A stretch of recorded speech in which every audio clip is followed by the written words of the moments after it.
I want to thank you all for those of you who are testifying today. We appreciate your being here. We're going to wait just a few minutes for our ranking member, Mr. Rush, and then we'll get started with this hearing.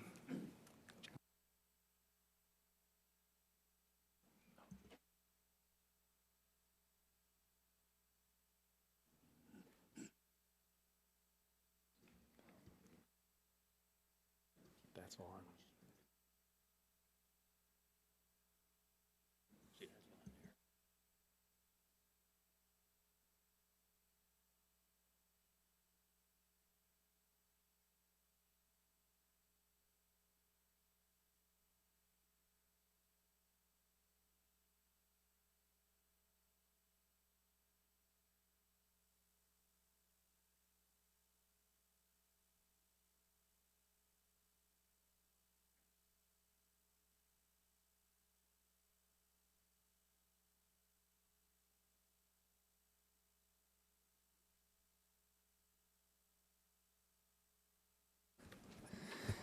It appears that Mr. Rush is going to be a little bit delayed, so I'm going to call this hearing to order. And once again, I want to thank the witnesses for being here today. We look forward to your testimony. I'm delighted that our referees are back with us today. They've attended a few of our hearings, and it's always good to have referees here to make sure that everyone presents a balanced view. So, and we welcome the rest of you as well. Today we're going to focus on increasing gas prices, an issue that has an impact on the pocketbook of practically every American. When President Obama took office, the average gasoline price was around $1.85 a gallon. And today it's over $3.60 per gallon. Now, I do not intend today to place all of the blame on the president, but I'm going to give him some blame, Henry. But I think the facts clearly show that if we continue to follow his policies, gas prices are not going to go down, they're going to go up. Now, the president's supporters like to say, and they're correct, that oil production is up in the U.S. since President Obama became the president. But it's important to recognize that the increase in production is due to production on private and state lands, the Bakken field being a prominent example of that. In fact, oil production is down on federal lands, and that's what the president has control of. In fact, one of the president's first initiatives in 2009 was to cancel oil leases on federal lands and to delay the offshore leasing program, and he canceled 5 offshore leases even before the Deepwater Horizon incident. I'm having some difficulty reading my own writing. And I might also say that when he became president, offshore drilling was possible in the Atlantic and in the Pacific. Today, it is not. In a speech at the University of Miami a few weeks ago, in the wake of criticism for denying the permit to build Keystone, the president said he has approved dozens of new pipelines. Well, presidential permits are applicable only on international pipelines, and since he has been president, only one has come before him for approval, and that has been Keystone, and he denied that.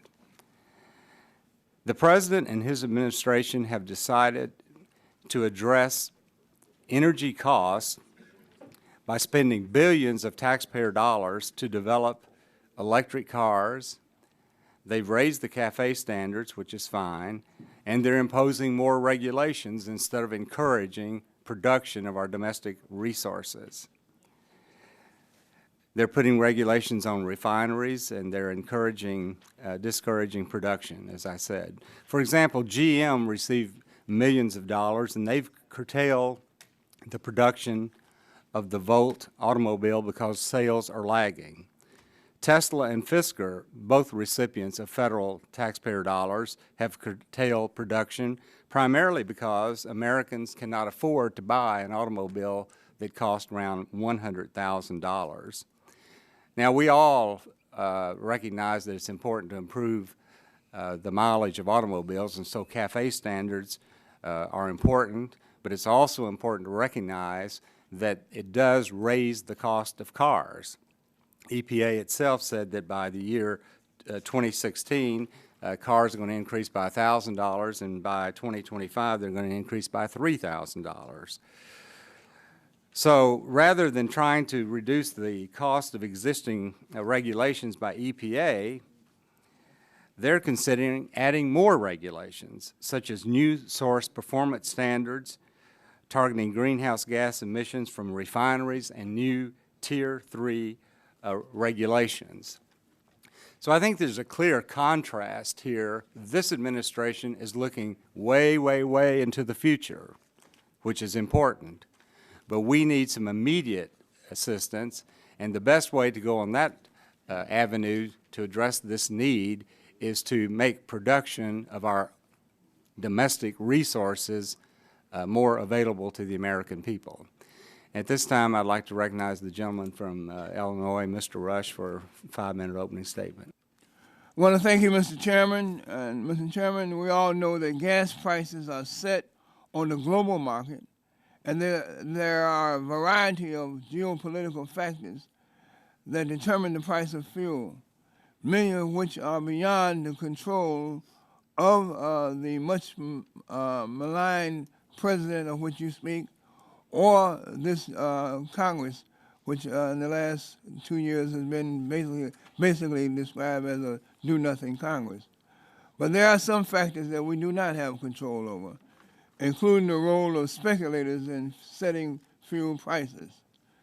Mr. Chairman, while we understand that speculation plays a significant role in setting gas prices, it is very difficult to get a clear answer on how big a role speculators actually play. That's why on March 1st I sent a letter to the chairman, Gessler, who's the chairman of the Commodities Futures Trading Commission, the CFTC, asking him to conduct an investigation into the practices of Wall Street traders, and also to examine how much of an impact these speculators actually have on increasing gas prices. Additionally, on Friday, I added my name to a bicameral letter to the CFTC calling for strict position limits on all futures contracts in order to eliminate excessive speculation. In fact, Mr. Chairman, I believe it would benefit this subcommittee to hold a hearing strictly on this issue in order to bring transparency to the American people so that we all can better understand the role that speculators play in raising fuel prices. In an ABC News article entitled, "How Wall Street is Raising the Price of Gas," dated February the 23rd, 2012, one CFT commissioner estimated that speculators do indeed contribute significantly to raising fuel prices. Commissioner Shelton estimated that Wall Street speculators raised the price an additional $7 to $14 every time a consumer fills up the tank, depending on the size of the car. While industry groups dispute these figures, I think it would behoove us all to shed some light on this issue in order to bring transparency and help the American consumer better understand this relationship between the speculators and rising fuel prices. and raising fuel prices also. And while some may argue that rising fuel prices are simply a matter of supply and demand, today's sharp increases are happening at a time when, under President Obama, we are producing more oil than at any time in our history. We are importing less oil than at any time in the past 13 years, and the American demand for oil is actually lower than it was a year ago. Now you take that and think on those facts. An article by the Washington Post with Bloomberg Business entitled "Gas Prices Rise for the 22nd Straight Day, Oil Recovers Late to Close Above $107 a barrel," dated February 29, 2012. Washington Post and Bloomberg Business both reported that Americans were paying an average of $3.73 a gallon for regular gasoline, which is 30 cents higher than it was just last month, and 30 cents higher than it was just last month, and 36 cents higher than this time last year. At the same time, the Department of Energy recently reported that average demand has actually dropped 6.7% as compared to the same time last year. So, Mr. Chairman, I'm not blaming speculators for these sharp increases in gas prices, but I do believe that it is worth examining this issue more closely to better understand the role that speculation played in impacting the price at the pump. Mr. Chairman, with that, I'll yield back the remaining time that I might have. Thank you, Mr. Rush. At this time, I'd like to recognize the chairman of the full committee, Mr. Upton of Michigan, for a 5-minute opening statement. Thank you, Mr. Chairman. Let's face it, there are many factors that contribute to the high price of gas. Some, like Middle East instability and rising global demand, are largely outside of the federal government's control. For that reason, it is absolutely critical to get right those things that we can control. None of America's pain at the pump should be self-inflicted, which is why we need to do more to increase domestic and North American oil supplies and to streamline the federal regulatory burden on gas. Last weekend in my district, gas prices averaged $3.99 a gallon. Though the president has begun to say some of the right things about high gas prices, he continues to do all the wrong things as well. In fact, the president's approach has not changed since he took office in January of 2009. Gas was about $1.85 a gallon back then, and one of the president's first initiatives before Deepwater Horizon was to cancel many of the oil leases on federal lands. And his 2012 to 2017 offshore leasing plan reimposes the moratorium that Congress and the White House lifted back in 2008. But the administration's hostility towards domestic drilling has not changed, only the rhetoric has. The president now boasts that domestic drilling is up, but he neglects to mention that the increase is due to the production on private and state-owned lands where federal regulators have little or no power to block drilling. Production actually declined on federal lands from 2010 to 2011, and the administration has offered up no policy changes that would reverse that disturbing trend. Some in D.C. claim that producing more domestic oil won't make any difference in prices, but the American people know better. American people also know that when it comes to Keystone XL pipeline expansion that would allow more Canadian oil to reach the American market is a good thing. Compare the rejection of Keystone to something that the president did approve last June, tapping SPRO for 30 million barrels. However, SPRO is not a new supply of oil. It is a stockpile previously set aside for an emergency, and it can only be tapped for a short while and then would need to be replenished, which the president hasn't, by the way. In contrast, Keystone would represent a genuine addition to our nation's oil supply and one that would last for decades rather than months. Rarely has the contrast between a real solution and a gimmick been more clear than this pipeline and SPRO. So, some may scratch their heads and pretend that the closure of several East Coast refineries is some kind of mystery, but it is no mystery to me that existing and anticipated future regulatory costs are a key contributor. At the very least, we need to hold the line against additional regulations likely to raise the cost of producing gasoline. I would yield the balance of my time to Mr. Barton. Is there somebody else I need to yield to? Mr. Chairman, thank you for yielding. Let me simply say that Chairman Upton has just pointed out gasoline prices are going up. He said it was $3.99 a gallon in Michigan. In my hometown of Ennis, Texas, it was $3.58 a gallon. So come to Texas and you'll save 40 cents. But that's still quite a bit more than it was when President Obama became president. It was $1.80 a gallon 3 years ago. For every penny a gallon, that's $1.4 million a day. Billion. Is it billion or million? Billion. Okay. If he says, the chairman says billion, I'm going to go with billion. But I'm told on an annual basis that's about $262 billion a year, and that's too much. So we look forward to hearing from our witnesses what we can do to get prices down. I think it's obvious that part of the solution is to drill more here in the United States, and if you're going to drill more, you need regulatory relief. You need to use hydraulic fracturing for oil like we've been doing for natural gas, and I think we can do that. And with that, I will yield to... You would rather yield to him than me.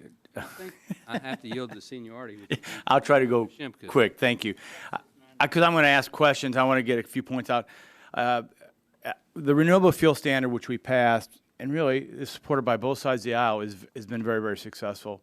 10% of our nation's gasoline supply is now through renewable fuels. You know, just talking about the mixing of E10 or E15, that is lowering the rate. And we have to remember that the tax credit's gone. So for my colleagues who don't like this, we don't have a blender's tax credit anymore. And it's still competitive, and it is a source of success. A gallon of ethanol is currently selling for nearly $1 per gallon less than a gallon of gasoline. American oil demands have decreased, and national import dependence has fallen from 60% to 45%. And then I'll end and yield. I don't have much time, Doc. So ethanol provides gasoline refiners with a cost-effective source of octane with an octane rating of 113, research octane number. I apologize, Dr. Burgess. Yield back my time. Gentleman's time has expired. This time I recognize the gentleman from California, Mr. Waxman, for a 5-minute opening statement. Mr. Chairman, today the subcommittee examines the issue of rising gasoline prices. We've seen this movie over and over again for the last 30 years. Gasoline prices go up, politicians make false promises about how they'll bring prices down, and nothing gets accomplished. We've seen it with the push to open our coastlines to more drilling. There is no moratorium. In fact, 74% of the coastline is now being leased for drilling, primarily in the Gulf of Mexico, unlike the statements we've heard so far. We've seen it with the enactment of legislation to promote refineries in 2005. Still prices rise. Now the Republican mantra is that we need to drill, baby, drill. This slogan may sound good, but it's based on a complete fiction. We're drilling more, but prices are still going up. U.S. crude oil production is the highest it's been in 8 years, and the U.S. has more oil and gas drilling rigs operating right now than the rest of the world combined. Net oil imports as a share of our total consumption declined from 57% in 2008 to 45% in 2011, the lowest level since 1995. We need to face reality, and the reality is that oil prices are determined on a global market.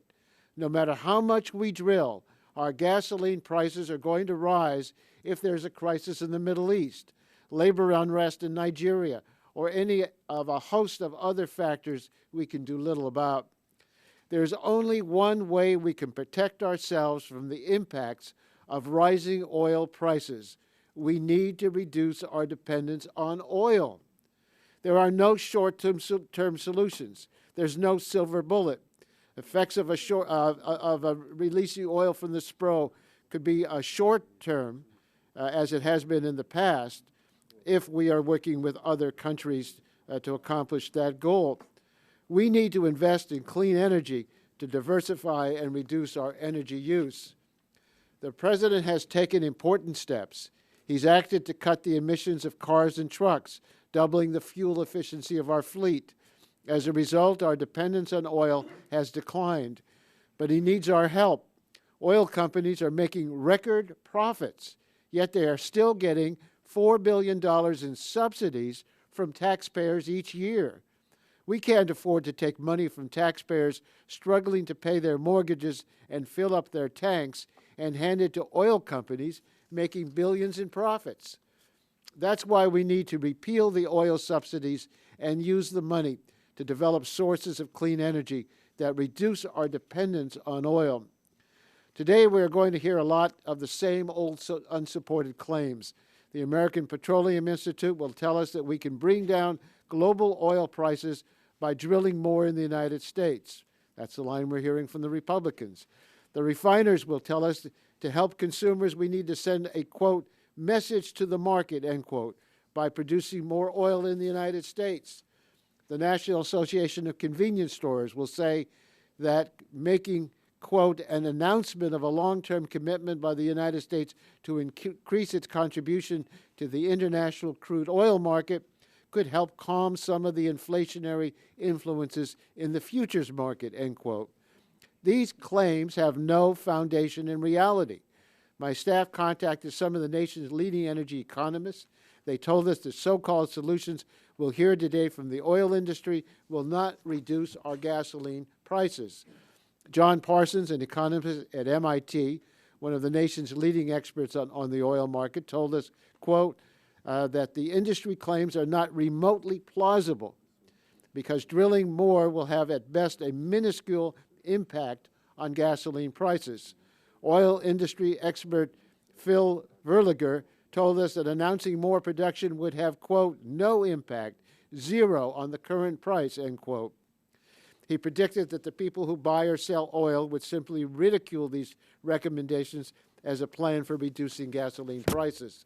The president said it best when he said, anyone, quote, anyone who tells you we can drill our way out of this problem doesn't know what he or she is talking about or isn't telling you the truth, end quote.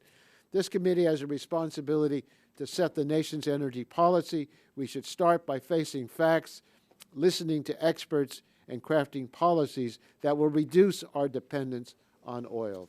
Yield back my time. Gentleman's time's expired. That concludes the opening statements, and so at this time I'd like to introduce our witnesses this morning. First, we have Mr. Robert McNally, President of the Rapidian Group. We appreciate your being here. We have Mr. Jack Gerard, President and CEO, American Petroleum Institute. We have Mr. Charles Drevna, President, American Fuel and Petrochemical Manufacturers. We have Mr. Chris Milburn, owner of Carb-M Trucking. We have Mr. Daniel Weiss, Senior Fellow, Center for American Progress. And we have Mr. Michael Breen, Vice President, Truman National Security Project. And we have Mr. John Eichberger, Vice President, Government Relations, NACS. And we appreciate all of your being here, and we look forward to your testimony on this very important subject of increased gasoline prices. So I'm going to be calling, beginning with Mr. McNally, on each one of you, and you'll be recognized for 5 minutes for your opening statement. And there's a little instrument there on the table, and when your time's up, it'll be, say, red. It'll be red, so that means your time's up. So, Mr. McNally, we look forward to your testimony, and I'll recognize you for 5 minutes. Chairman Whitfield, Ranking Member Rush, members of the committee, thank you for the opportunity to testify to you today. I've spent the bulk of my career analyzing energy, oil markets, and economic policymaking, and served on the White House National Economic Council and National Security Council between 2001 and 2003. I am an independent analyst, do not represent any entity, and the views I express here today are my own. The subject is rising gasoline prices, but let's step back and note this is the 6th big run-up in gasoline prices in 7 years. For most Americans, from the 1970s until about 2005, following the price of gasoline was like riding the Disney World ride, It's a Small World. Shifting, but gentle, basically an unremarkable experience. Since 2005, it has felt more like Space Mountain, unpredictable, scary, gut-wrenchingly volatile. This ride is no fun for our families and for our businesses. They are confused and angry and deserve to know why prices have been rising and gyrating so much. Let me come right to the point. Gasoline prices are rising mainly because crude oil prices are rising. Crude oil accounts for over 2/3 of the cost of retail gasoline. So far this year, Brent crude oil is up 14%, gasoline prices are up 16%. Crude oil prices are rising because the global market in which they are formed is tight. Official data reports show that global demand is at historic highs and still soaring. Supply has been disappointingly small. Commercial inventories outside the United States are low. Supply interruptions have occurred. OPEC spare capacity is much lower than officially estimated just months ago. On top of that, this year, a rash of refinery closures in the Northeast, the U.S. Virgin Islands, and Europe, and tensions surrounding Iran's nuclear program are contributing to high gasoline and oil price strength, respectively. It is crucial to understand that oil prices naturally gyrate sharply when demand and supply are imbalanced. To suppress this natural volatility throughout history, oil producers have held back production in spare, called spare capacity. Spare capacity is held back from fields that can be quickly tapped to act as a shock absorber when demand is strong or disruptions occur, to avoid the need for wild price swings. Since the 1980s, OPEC has used spare capacity to stabilize prices. But over the last 7 years, OPEC's spare capacity has eroded, and they can no longer do the job. The reason is a mix of voracious, relentless oil demand growth in fast-growing Asia and the Middle East on the one hand, and disappointingly small net oil production growth on the other. While experts differ, many see this strong demand, weak supply, tight spare production capacity lasting for the foreseeable future. If so, crude oil prices will continue gyrating wildly, and as go crude oil prices, so go gasoline prices. As many have said, there is no silver bullet or short-term solution for our predicament. Using the Strategic Petroleum Reserve to smooth gasoline prices, absent of severe supply disruption, would be deeply unwise and counterproductive. The SPR and the Department of Energy are not well suited to stabilizing global oil prices. Reserves are too small relative to market flows, information is too poor, and SPR interventions would be politicized. If Washington sold SPR oil every time gasoline prices rise, we will end up with no SPR, more volatile prices, and less protection against supply interruptions. Now, 7 years into the Space Mountain era of gasoline prices, it's time to get beyond the blame games and on with solutions. Yes, OPEC, oil and companies, investors, EPA, consumers, geopolitical trends and events, central banks, poor data, subsidies, all these factors have and will play a role in the world's enormous and complicated oil market. But the real reason for gyrating oil prices is a tidal wave of new demand outside the United States that is colliding against an oil industry struggling to increase oil supply enough to meet it.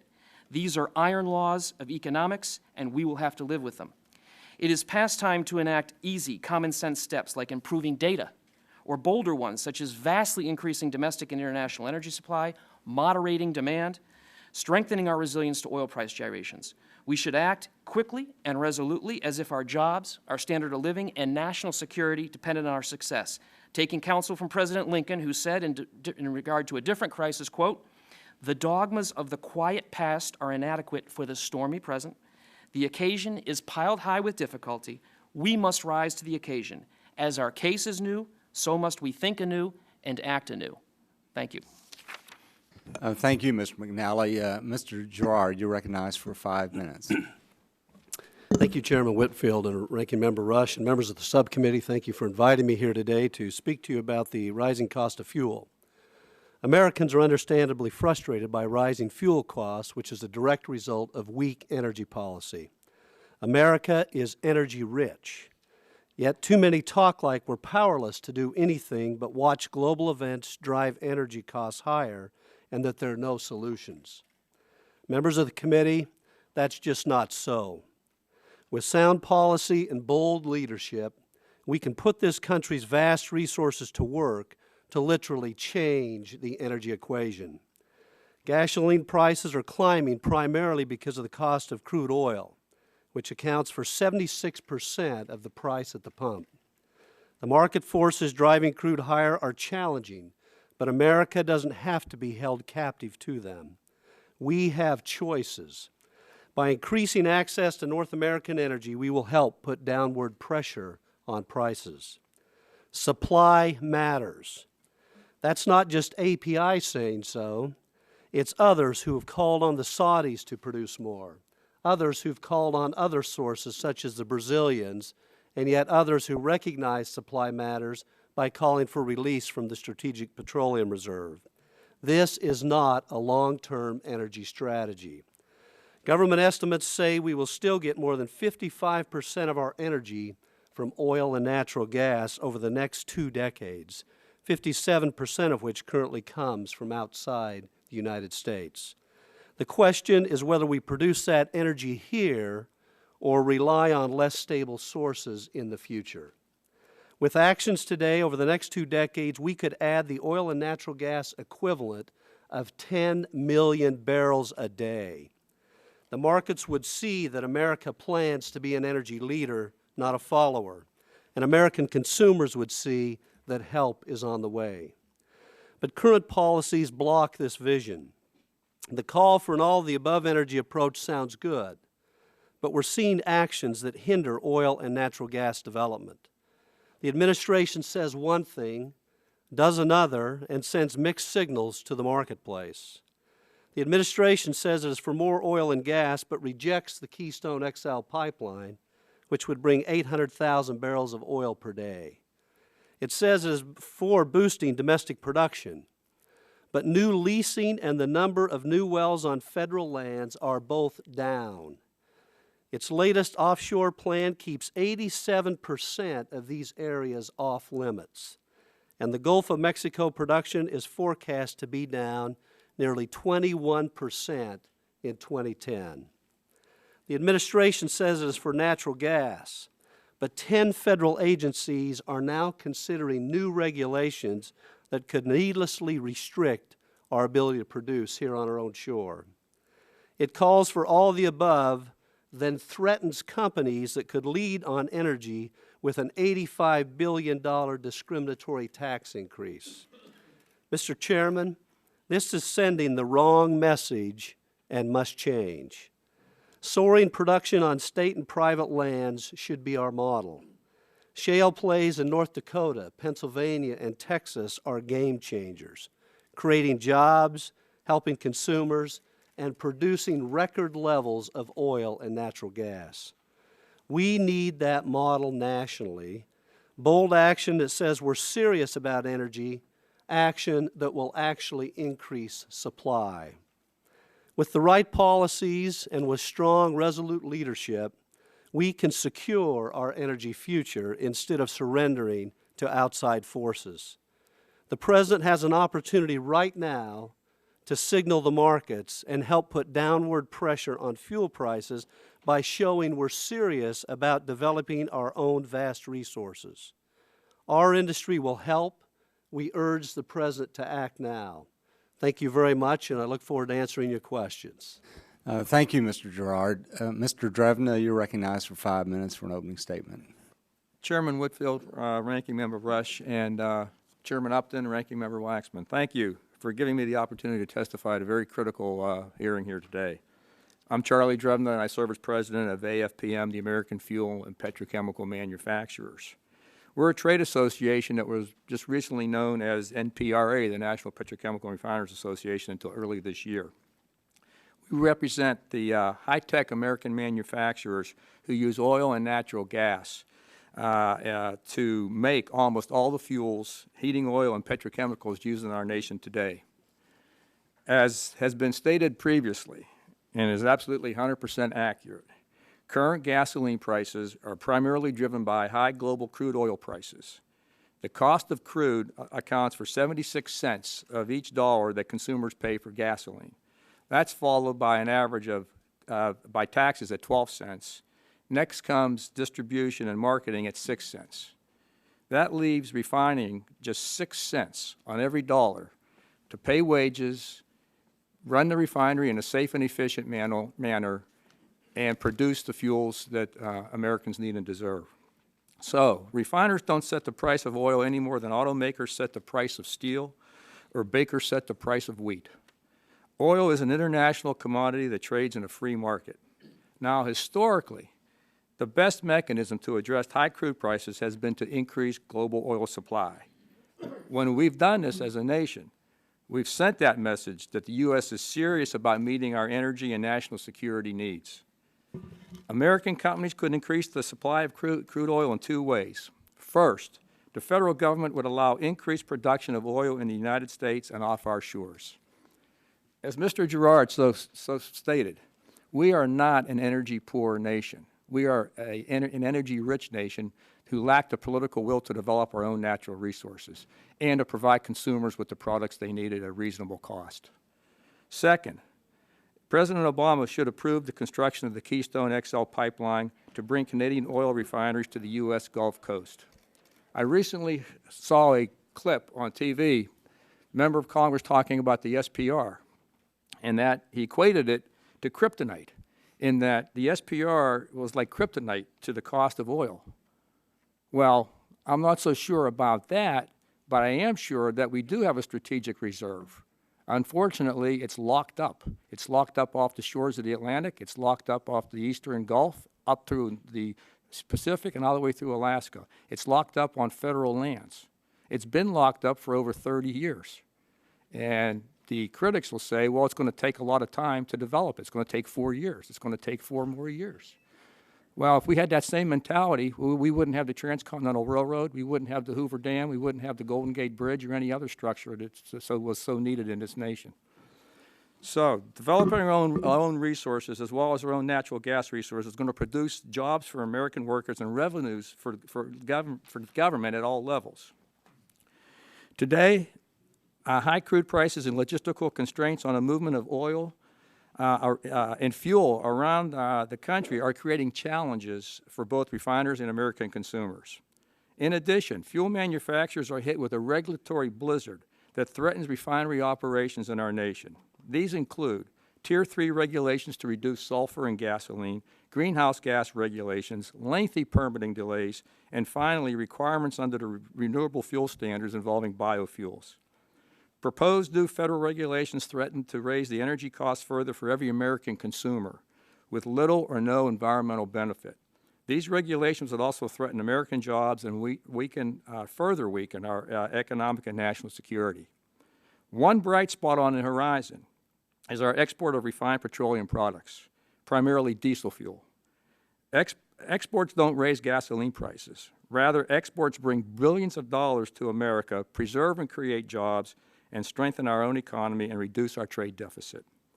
Producing more oil and natural gas right here in America, getting more from Canada, and reducing harmful overregulation can't take place overnight, but they would give us our best shot at creating a secure and stable energy supply to serve the American people.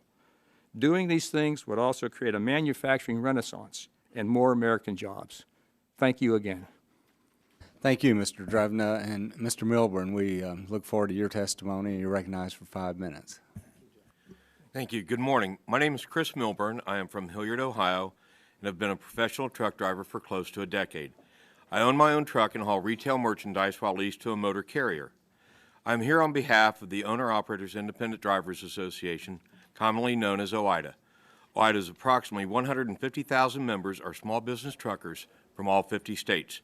The majority of trucking in this country is small business, as 93% of our nation's motor carriers own 20 or fewer trucks. My testimony will focus on the impact that high energy prices have on small business truckers like me. I can assure you that these impacts are not only very real, but even more significant when you consider them in context with the snowballing cost of regulations coming out of agencies like the Department of Transportation and the Environmental Protection Agency. Just last Monday, the average highway diesel fuel was over $4 per gallon, an increase of 33 cents over 2011. To give you some perspective, the average OIDA member runs their truck over 100,000 miles each year. At $4 per gallon, annual fuel costs can be well over $80,000. When the price of a gallon of diesel increases by a nickel, a trucker's annual cost increase by $1,000. This results in an extra burden on the small business trucker whose average annual income is approximately $40,000. Trucking is a hyper-competitive business, and each of us operates on extremely thin margins, So any cost increase, especially those related to fuel or regulatory mandates, has an impact. For me, the impact of fuel cost is best shown through the hundreds of dollars I pay to drive miles that I am not directly compensated for. When price spikes occur, it becomes much more difficult to manage our businesses. However, when prices are not spiking, truckers can take steps to manage these realities. Extra dollars spent on fuel means fewer dollars available to put back into my business. Countless truckers over the years have felt the pain of high fuel prices on their businesses and have had to put off buying new equipment or worse. For many truckers, business income and family income are basically one and the same. Money isn't available to put towards what is important to their family, including basic household expenses like mortgage payments. OOIDA has long supported energy policies focused on addressing the impact of energy costs on small business truckers. OOIDA supports a comprehensive approach that combines increasing domestic energy production with other efforts including greater market transparency, increasing the focus on natural gas as a future energy source, and passing a new surface transportation bill. Let me talk a little about the role of domestic energy production from the perspective of a small business trucker. In the past, U.S. production has effectively served as a relief valve by helping to mitigate price spikes. However, the strength of that relief has decreased as regulatory roadblocks have reduced domestic production on federal lands and waters. Impeding domestic production is something truckers find very difficult to understand, particularly during these high energy prices. Like most truckers, the cost of fuel is far and away my largest annual operating expense. Trust me when I tell you that no government agency is more motivated than I am to make certain that I am running my vehicle as efficiently as possible. I do not need government regulations telling me how to operate efficiently or forcing me to buy a truck that meets some prescribed government efficiency standard but misses that standard, the operating and efficiency standards I need for my business. Unfortunately, that is just what happened when EPA completed the first ever fuel efficiency rule for heavy-duty trucks. This regulation ignores the collective knowledge of millions of truckers, instead imposing technologies that work for certain types of trucking operations on every one of our nation's trucking companies. EPA claims this regulation will save each trucker tens of thousands of dollars. However, such a claim is bordering on little more than junk science. There are over 500,000 motor carriers, each running on varied terrain and hauling varied cargo. For many, there is no way this regulation's mandates will result in any true fuel savings. Yet the only new trucks available after 2014 will be those that comply. Those trucks will cost an additional $6,200 because of these regulations. The truck I have today gets fewer miles to the gallon and is $30,000 more expensive because of EPA-mandated emissions reduction equipment and today's diesel fuel costs because of these mandates. We can no longer regulate without recognizing the real impact of regulations, and we cannot view regulations as the end-all, be-all solutions to high fuel prices. Mr. Chairman, thank you for this opportunity to testify, and I look forward to any questions. Thank you, Mr. Milburn. Mr. Weiss, you're recognized for 5 minutes for opening statement. Thank you, Mr. Chairman, Ranking Member Rush, and members of the subcommittee. Thank you very much for the opportunity. I'm sorry, I'm not sure your microphone is on, Mr. Weiss. Oh, sorry. Okay. Do I get the seconds back on the clock? No, I'm just kidding. It's like right with the referee putting the time back on a football game. My name is Daniel J. Weiss. I'm a senior fellow at the Center for American Progress, which is a progressive think tank. The question is, why are there high oil and gasoline prices in 2012? There's been no major supply disruption at home or abroad. Wall Street speculators are preying on commercial end users' fears of such an interruption to drive up prices and make a profit. An analysis by McClatchy newspapers found that these speculators are making nearly 2/3 of the trades compared to 1/3 of the trades by end users of oil. The Washington Post just yesterday found that, quote, many analysts agree that trading activity is pushing up oil prices over and above what supply and demand would normally dictate. Last year, the CEO of ExxonMobil told the Senate that the oil price was $30 to $40 higher than supply and demand would indicate. Now, this oil and gasoline price spike that we're experiencing now is not a first-time event. Fortunately, we can better withstand its impact because of President Obama's leadership. We're using the least amount of oil in 11 years due to the vehicle fuel economy standards adopted in 2009. We're also producing the most oil in at least 8 years, 13% more since President Obama took office. If we could go to the slide, that would be great.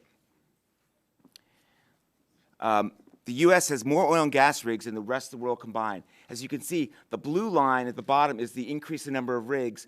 The red line in the top shows that gasoline prices. And as you can see, even as the number of rigs we have in operation have climbed dramatically, the price of gasoline has also climbed.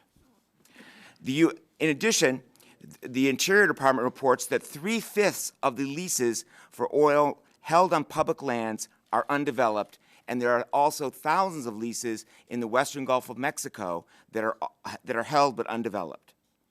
Fortunately, for the first time in 15 years, the U.S. produces a majority of its oil. But because oil is priced on the global market led by the OPEC cartel, more production here does not lower prices, and growing worldwide demand can offset our lower consumption. There are no quick fixes to reduce high oil or gasoline prices. In 2008, President George W. Bush said, quote, "If there was a magic wand to wave, I'd be waving it to lower prices." President Obama agreed, quote, "There are no silver bullets short term when it comes to gas prices, and anybody who says otherwise isn't telling the truth," unquote. He noted that the United States uses 20% of the world's oil but has only 2% of the reserves. Instead, an all of the above strategy is necessary and should feature investments in modern fuel economy standards, alternative fuels, and public transportation. Ultimately, we have to lower our dependence on oil. Reducing oil use saves families money. The next improvement in fuel economy standards will reduce oil use by more than 2 million barrels a day. Model 2025 cars will go twice as far on a gallon of gas and will save their owners $8,000 in lower gas purchases compared to 2010 cars. Additionally, Congress should pass bipartisan bills to invest in electric passenger vehicles and natural gas-powered trucks, the bill sponsored by Mr. Sullivan. But instead of investing in such innovative technologies, we fund $40 billion per decade in tax breaks for big oil companies. Recipients include BP, Chevron, ConocoPhillips, ExxonMobil, and Shell, which made a combined profit of $137 billion in 2011, while they produced 4% less oil. In 2005, President Bush supported ending oil tax incentives. Quote, "I will tell you, with $55 oil, we don't need incentives to the oil and gas companies to explore. There are plenty of incentives," unquote. As Mr. Whitfield said earlier, Chairman Whitfield said earlier, we need to provide immediate assistance to help consumers. One way to do that for the short term is to sell a small amount of oil from the nearly full Strategic Petroleum Reserve in coordination with sales from international reserves. Past sales have lowered oil and gasoline prices every time, even when the Congress under Speaker Gingrich in 1996 sold reserve oil to reduce the deficit. Such a sale would burst the bubble caused by Wall Street speculators driving up prices for a quick profit. Additionally, the Dodd-Frank law includes potent weapons to limit these speculators' ability to dominate the market, and it should be fully implemented and enforced. I want to add one more thing about the Keystone Pipeline. The State Department found that building the pipeline would not have an impact on crude oil supplies or prices. Today's hearing on high gasoline prices is like the rerun of a bad movie. It's up to you to change the ending. The American people would give you a standing ovation. Thank you.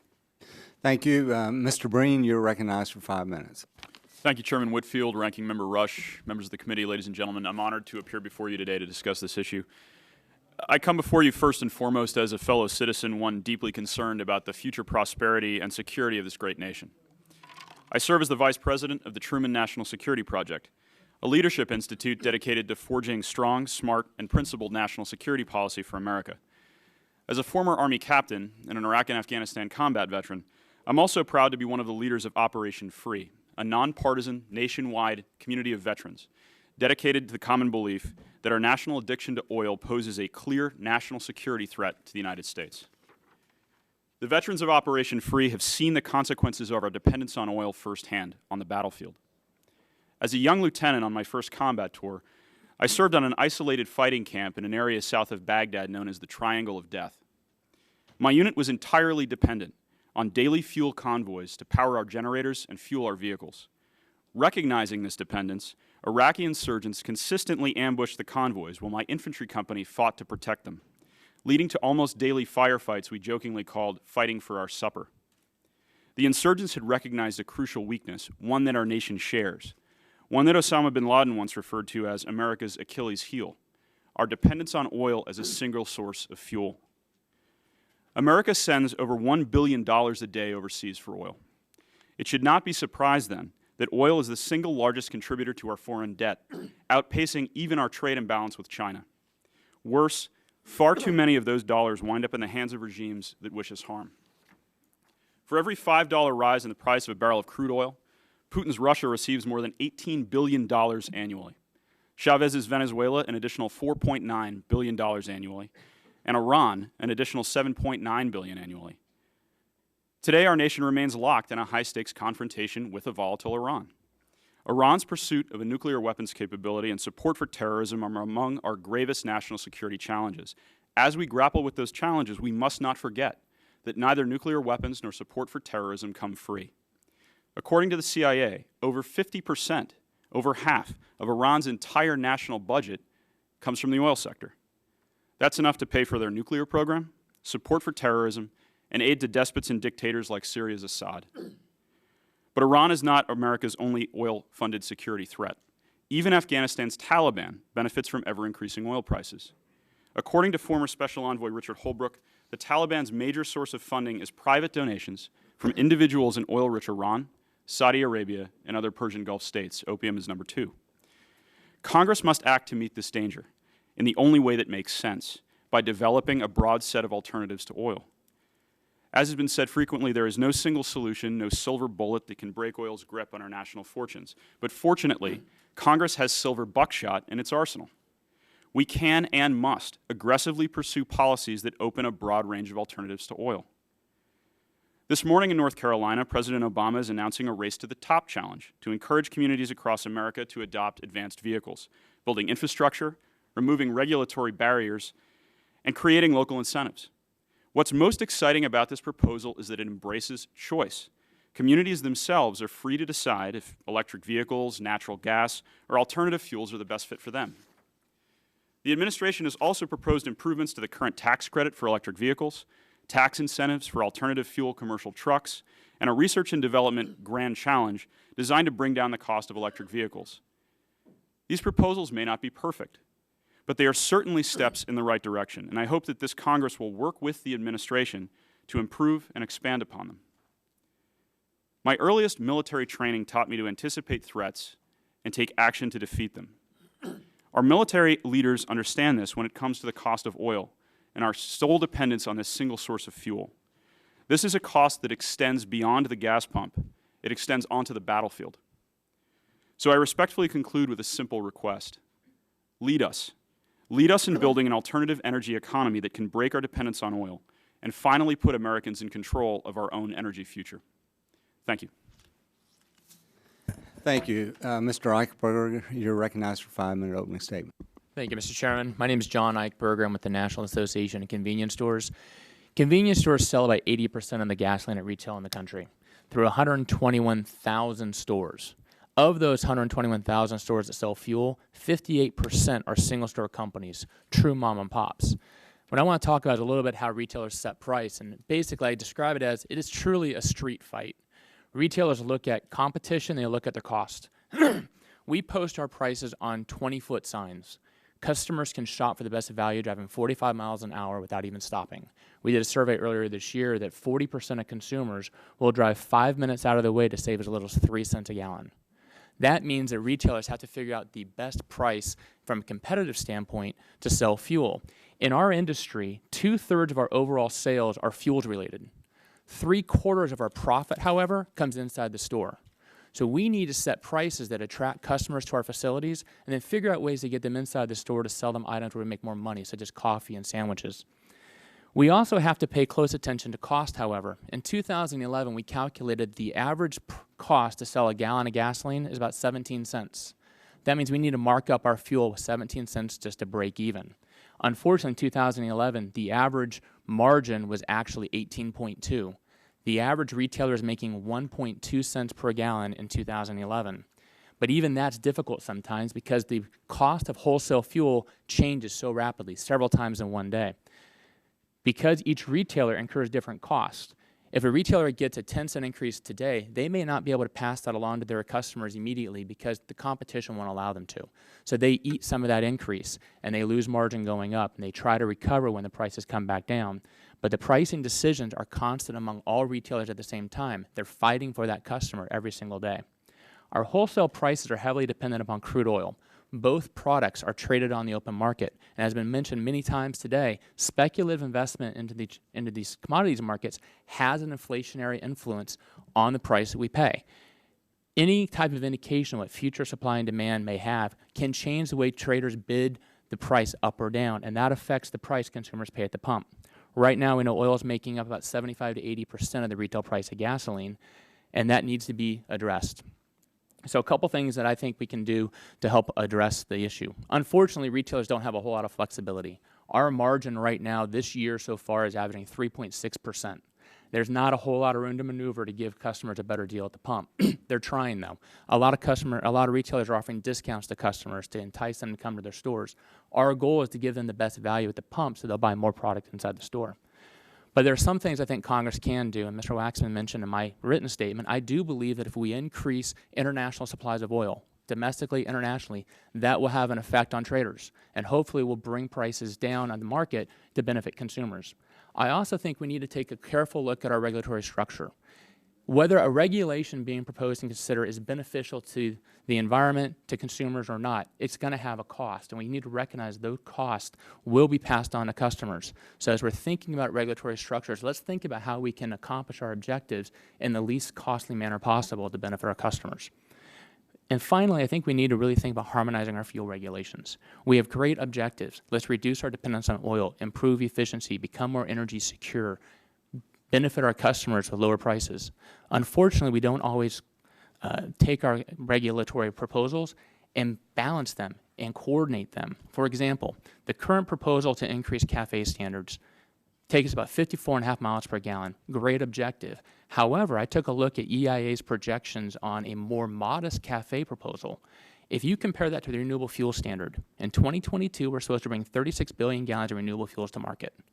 If we have a more modest CAFE proposal, to make that happen, we have to include 37% of every gallon of gasoline is going to have to be renewable. Unfortunately, my stores are not capable of selling that type of product. If we have to replace all of our tanks and dispensers, the cost is going to be about $22 billion. Not to mention, EIA projects that the only vehicles right now that can run on that fuel are flex fuel. 2022, they're only going to be 15% of the market. We have two policies that from a logical perspective may make sense, but together they can't work together. We need to really think about a comprehensive, coordinated fuels policy. How do we obtain our objectives in a way that makes sense? Let's get these projects to market, let's reduce our dependence, improve our efficiency, help the customer at the pump, and let's do it in a smart way. It's going to take a fresh approach to regulatory standards and objectives. And thank you very much for your time. Thank you, Mr. Eichenberger. At this time, I'll recognize myself for 5 minutes of questions. We do appreciate the testimony of all of you. Whenever we talk about gasoline prices, we get into this inevitable discussion of moving to new technology versus the internal combustion engine. And the basic question comes out to be, in my view, how much can the nation afford?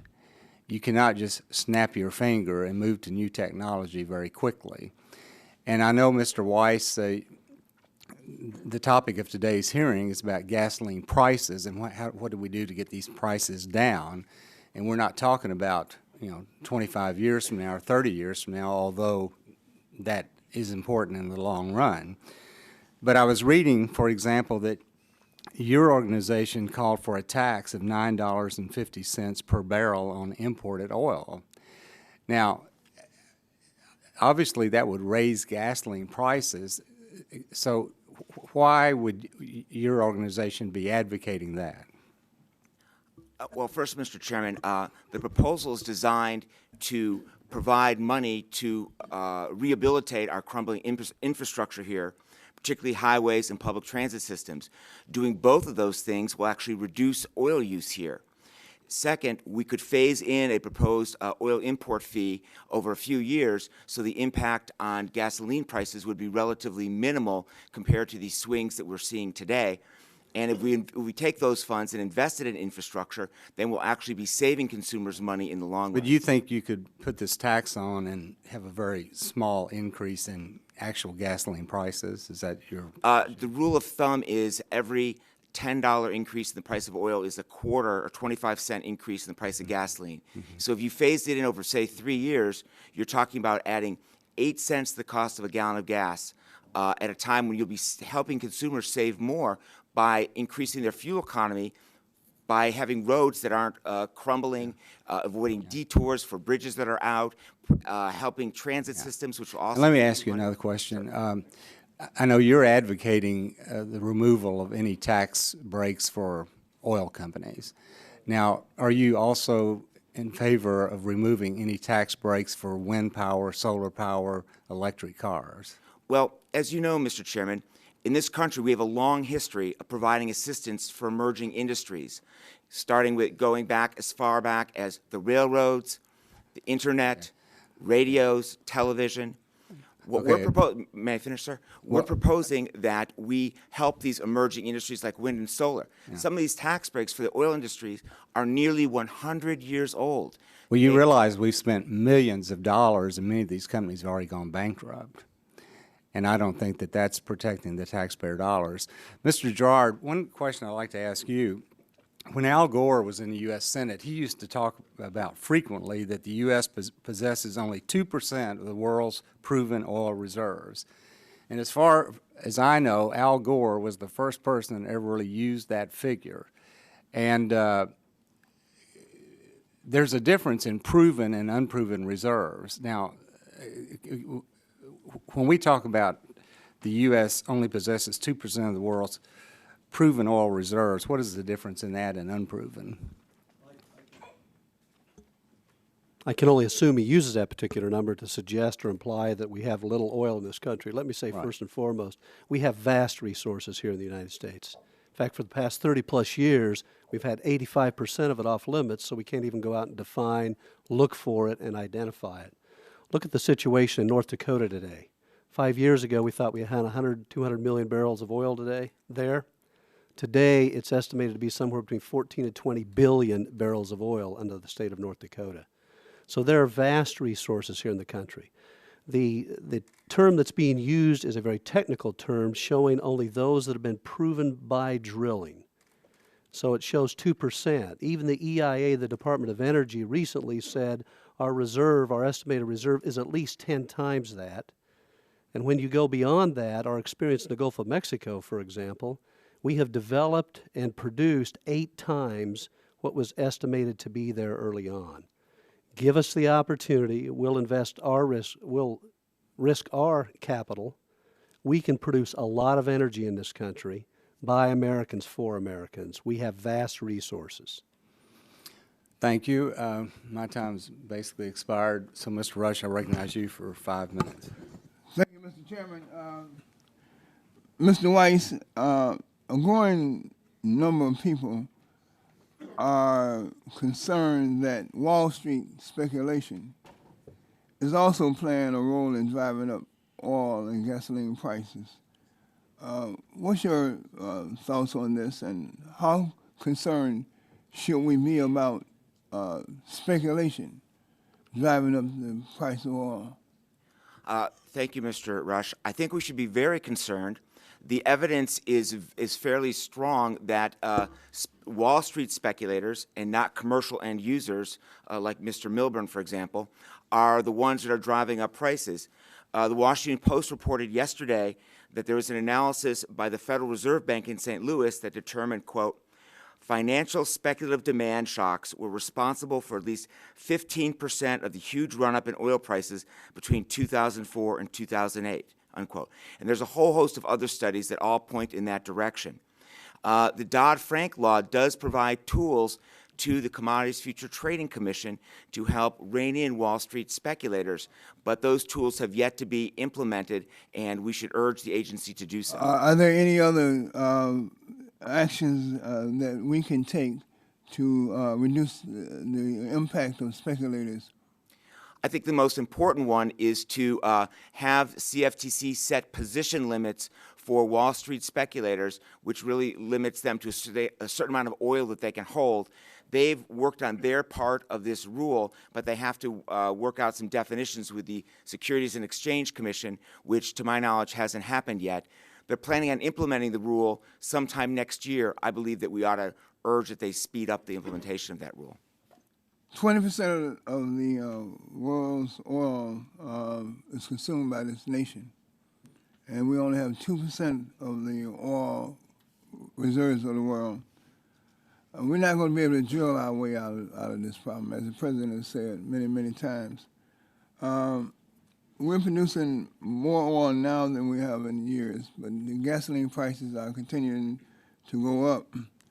Is there any reason to believe that drilling more will result in lowering gasoline prices? Well, first, I believe that responsible drilling is a very important component of our energy policy, because the more we produce here, the less we have to import, the more it helps our balance of payments, and you can recycle those dollars in the U.S. instead of sending them overseas. It's unfortunate that in the Department of Interior, for example, just found that 3/5 of the leases for onshore oil production that are held by oil companies are not being developed. There are thousands of leases in the western Gulf of Mexico that oil companies hold that are not being developed. In fact, the Energy Information Administration found that 75% of the offshore oil and gas in the lower 48 states is already open for development. So we've got the oil resources there. Let's develop them in a responsible way. By the end of this year, we're going to have more rigs in the Gulf of Mexico than we had before the BP oil disaster occurred in 2010. So we're making progress in that regard. Let's use our existing leases that oil companies hold, but that they haven't developed yet. Well, let's get moved to what I will consider some of our realities. You said that the fear of disruptions of oil production in the Middle East could raise the price of oil, just the fear of it. Can you explain that relationship? How does fear increase the price of oil and cause potential disruptions? Sure. Well, commercial end users, like, for example, Mr. Milburn and people who are truckers, need to have oil to power their vehicles, and we need it to power our economy. If people believe there's going to be a supply disruption, then they will bid on contracts to lock in a certain price now. Once that happens, then other people say, wow, the price is going up, I better lock in my contract now before the price goes up any further. And then somebody else says, well, you know, Mr. Milburn just locked in his price, I better lock in my price too. And that process leads to sort of an inflationary psychology. And it's being driven not by commercial end users, it's being driven by Wall Street speculators who are making 2/3 of the trades right now. Normally, commercial end users make about 2/3 of the trade, and Wall Street speculators make about 1/3. Now it's the opposite. Gentleman's time's expired. At this time, I recognize the gentleman from Illinois, Mr. Shimkus, for 5 minutes. I love this committee. I love this subcommittee. I have so much anxious questions. I'll try to be calm. But if fear drives up speculation, you know how you drive the stake in the heart of a speculator? You flood the market with commodity product. Everyone talks about the risk taker when they make profit because they bet right. No one talks about the risk taker when he bets wrong and loses everything. You know how you flood the market with oil? You do Keystone XL pipeline. You send an immediate signal to the country. Thank you, my fans. You send an immediate signal to the country that we're going to open up the 3rd largest oil reserves on earth to the U.S. market. You think that doesn't affect the speculators? It'll scare the bejeebers out of them. And those who've taken big positions now will lose their shirt. And that's how you do it. And then we can talk about the OCS. Another point. Just because you have a lease doesn't mean there's oil underneath there. You have to look for it. It takes capital expense. And I'm going to go one more thing, because I'm from Southern Illinois, and we drill for oil in Southern Illinois. Little marginal wells. Great prices. We're doing it right now. I'm tired. I'm really tired of this attack on drilling, because my little mom and pop drillers, all they want to do is if they don't hit the well, they want to record that as an expense. That's all this tax break for big oil is. If they don't hit, they don't count it as an expense. You could write it off as a business expense if you drill and you don't hit the oil. That's all it is. Now multiply that to a multinational corporation, it's the same thing. If they go deep water drilling and they don't hit, should they not write that off as a business expense? Sure they should. Just like my mom and pop should do it locally. So, all right, I got that off my chest. Thank you. Secretary Chu said, we want European gas prices. You know what they are right now? March in London, $8.17 a gallon. That's going to take us off. Hearing is about gas prices. And this administration from day one says we want high gas prices. Guess what? They're going to get it. The president was asked yesterday, oh, I don't want high gas prices now because I'm up for re-election. You know, what was the unsaid part of that statement? But I don't mind if they go up after the election. That's the untold part of his response.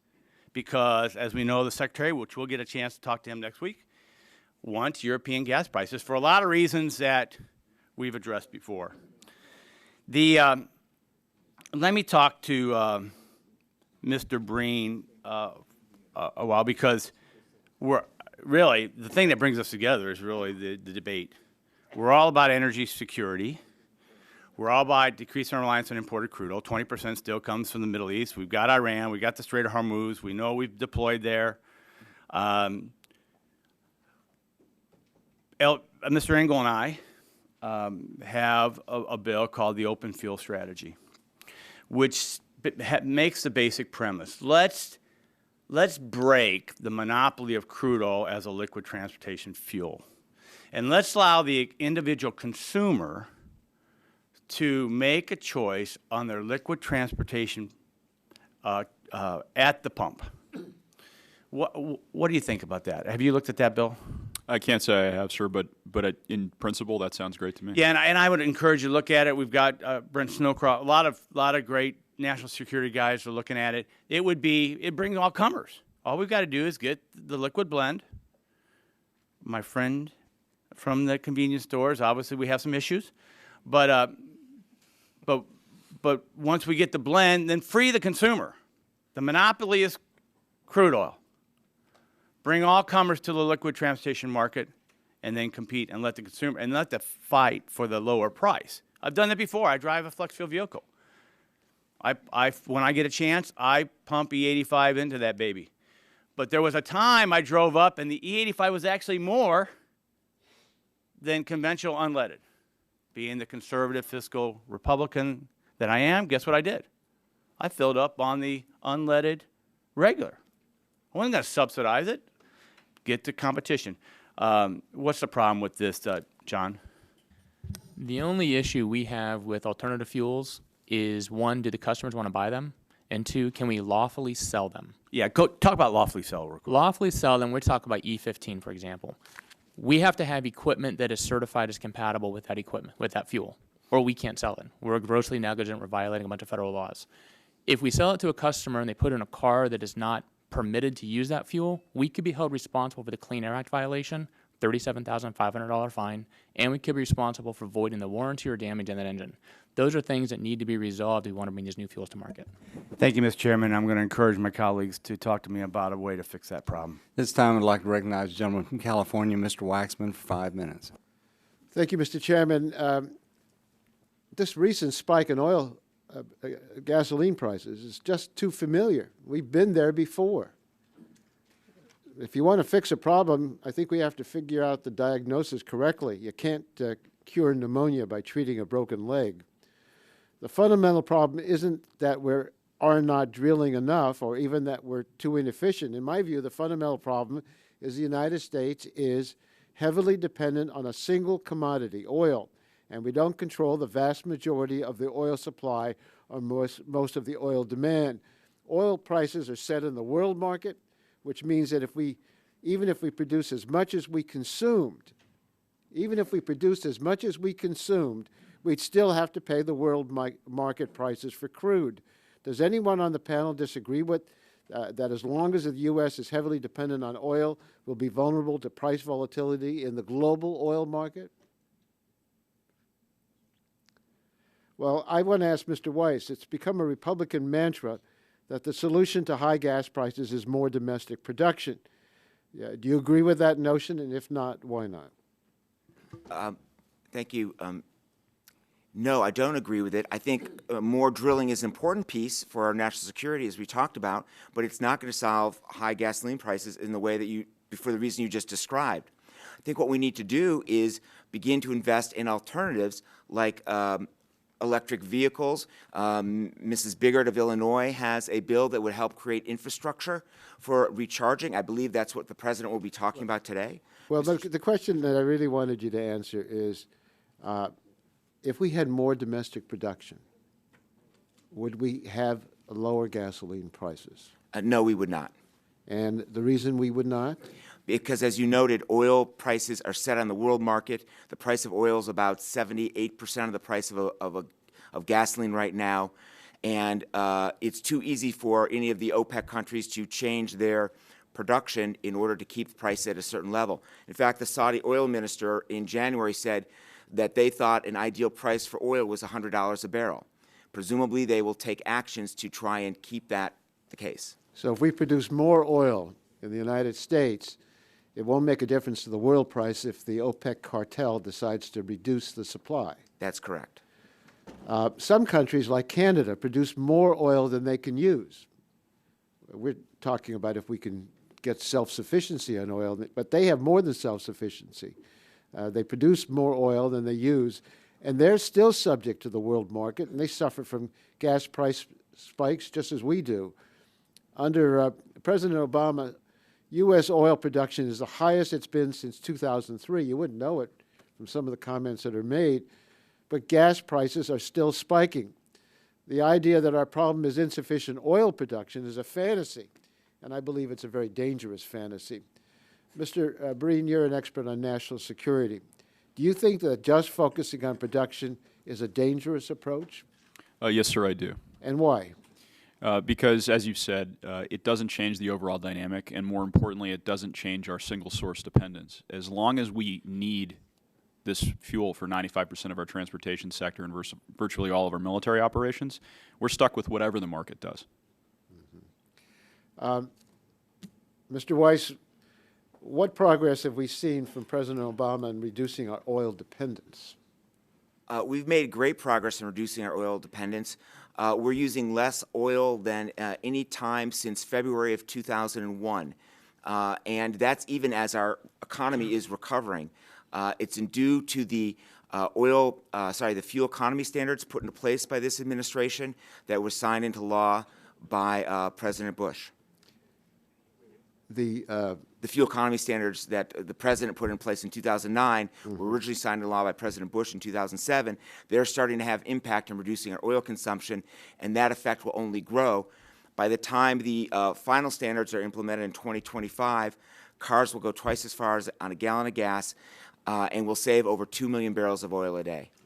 Mr. Breen, the President has called for eliminating the $4 billion in tax breaks for oil companies and instead investing it in alternative energy. Would this improve our economy and national security? Sir, I believe it would improve our national security in that it would incentivize alternatives. Again, the fact that we're stuck with this single source of energy for all of our needs, both military and civilian, is a huge national security weakness that Iran and others exploit daily. The top 5 oil companies earned $137 billion in profits last year, and gas prices are rising. We have an economic and national security imperative to reduce our dependence on oil, and we're in a tight fiscal situation.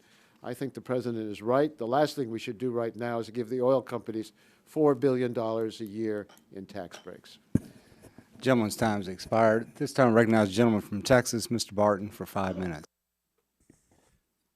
Thank you, Chairman Whitfield.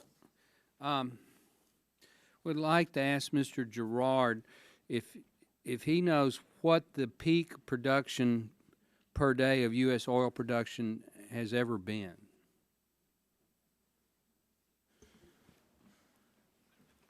I don't have that with me, Congressman. I'd be happy to get it for you. Is there anybody on the panel that knows? I think, Mr. Chairman, again, this is, I'm glad we're not sworn in. I don't want to be held to this. This is not a trick question. I believe it's somewhere around 10 or 11 million barrels per day. Yeah, we're the latest number I have is that we're producing about 5.5 million barrels of oil production per day right now.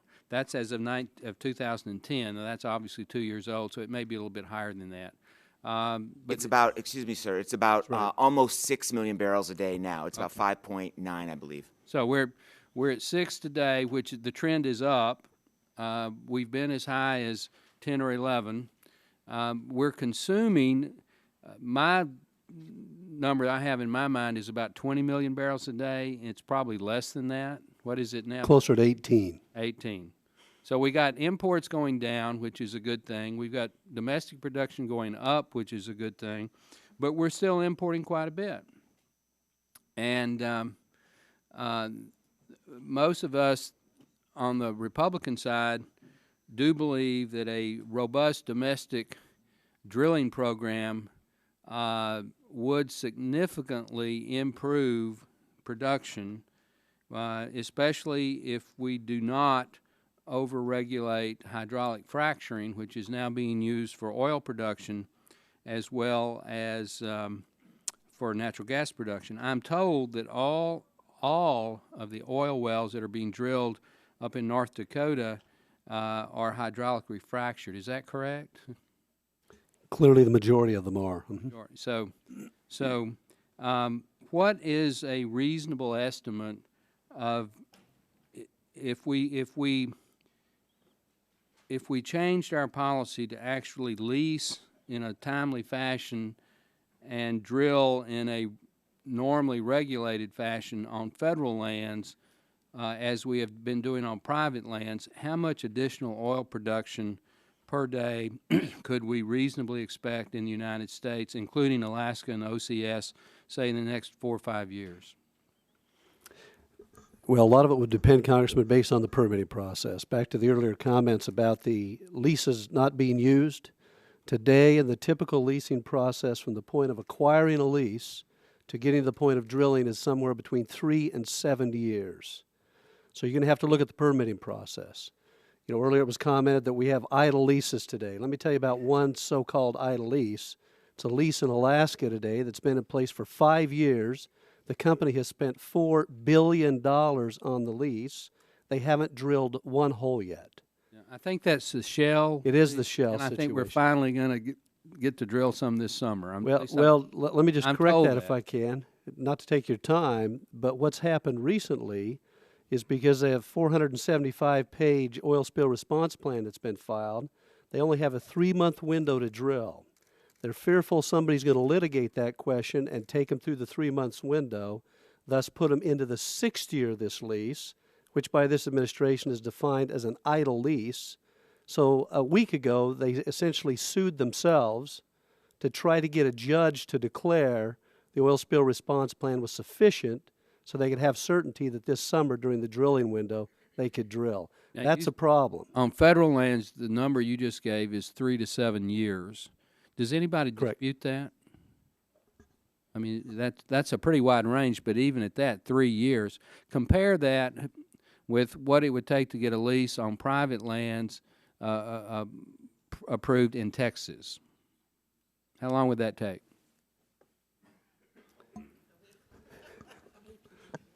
I'll defer to our other Texans here who say a week, but well, I'm told 2 days. Typically it'd be considerably less, and it's focused on moving the process so we can produce the activity. Which is best for domestic oil production? A permitting process that takes weeks or a permitting process that takes years?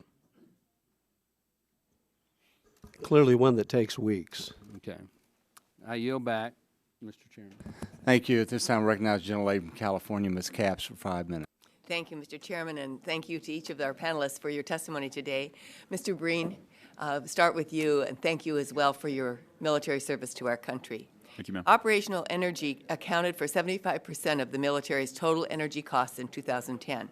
Despite the increase in power-saving technologies, the Pentagon remains tethered to oil, as you have said, and continues to pay the price for our dependence in dollars and, of greatest concern, in lives.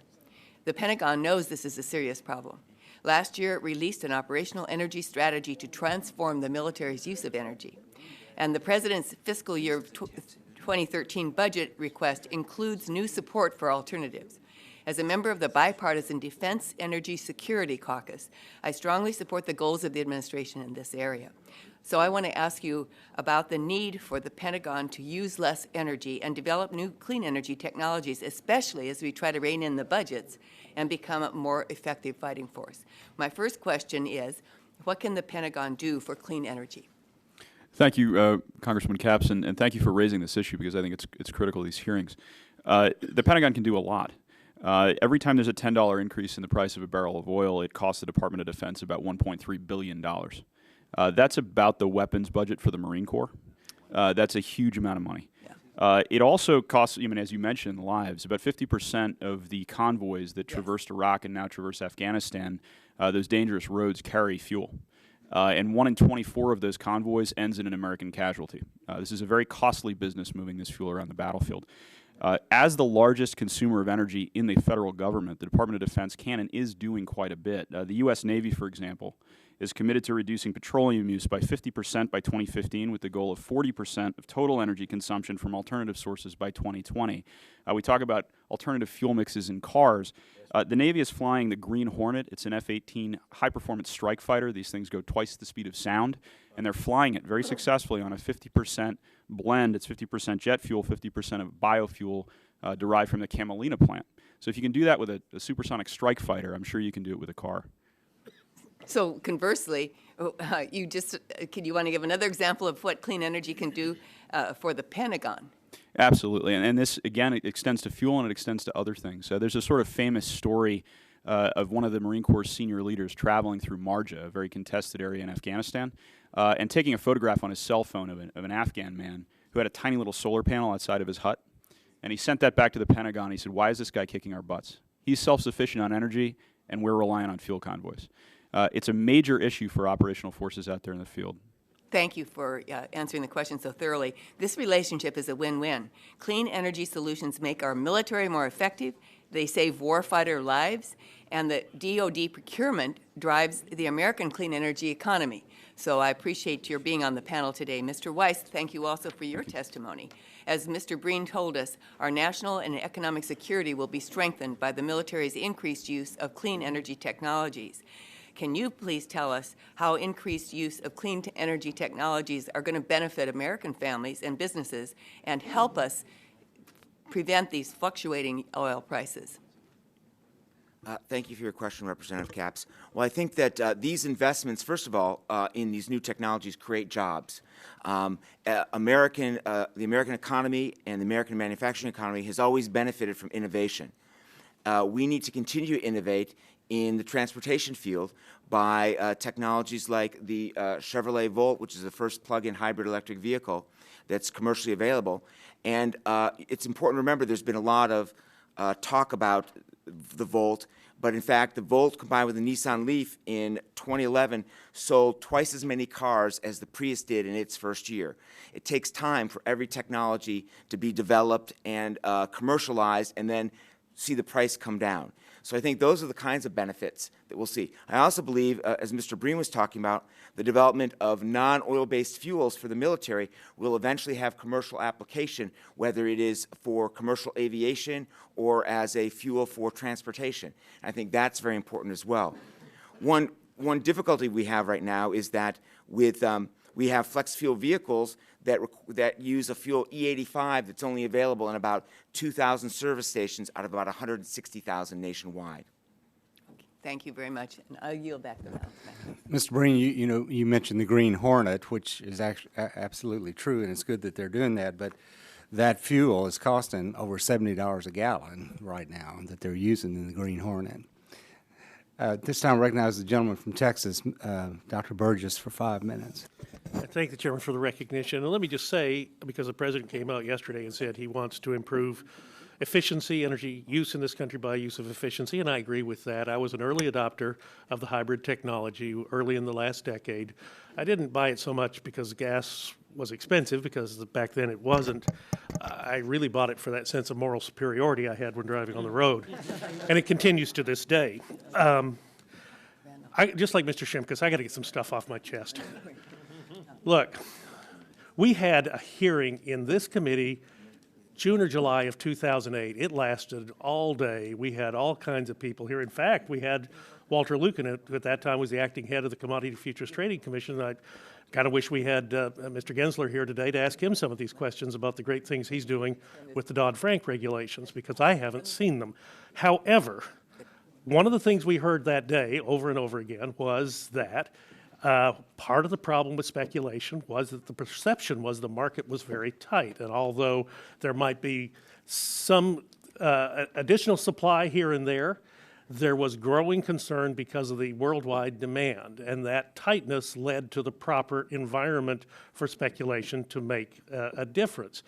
And we were also told, just as we've heard, I think, here today, it was 4 to 7 years to go from drilling to production of product that could be sold. So my question today would be, if we had made some decisions about production 4 years ago, we might be reaping the benefits today. And if President Clinton had not vetoed drilling in Anwar in 1996 or 1997, we would have the benefit of that product today. And in fact, we would be selling it at a higher price than that was available in 96 or 97, and that would help our balance of trade. So I think I would be all for that scenario. Let me just also say, as a consequence of that hearing on speculation, I've done a lot of looking into this in the time since then. And I do believe that it is possible to manipulate markets. After all, I grew up in a time when the Arab oil embargo was in effect. I remember the cold showers of 73 and 74, but that was an attempt by a sovereign nation to influence political decisions in our country by manipulating the price of oil. And I don't know if it's widely reported, but I think it was the collapse of natural gas prices that led to the collapse of the Soviet Union in the late 1980s. So clearly, worldwide events can be dictated by the cost of energy. And as we heard earlier today, without energy, life is cold, brutal, and short, and expensive. So we don't want to go back to those times. We want to have the energy available. But I want to ask our witness, Mr. McNally. I mean, your brow was furrowed during some of the discussion that Mr. Weiss was having. So I just wanted to give you a chance to expound on that a little bit. Thank you. I have to work on my body language. I wanted to comment on the point that there haven't been interruptions and the market is smooth and normal, and for some odd reason, gasoline prices have just suddenly leapt to all-time highs. As President Obama said in his news conference yesterday, there have been there's some supply interruptions. One he mentioned was Sudan.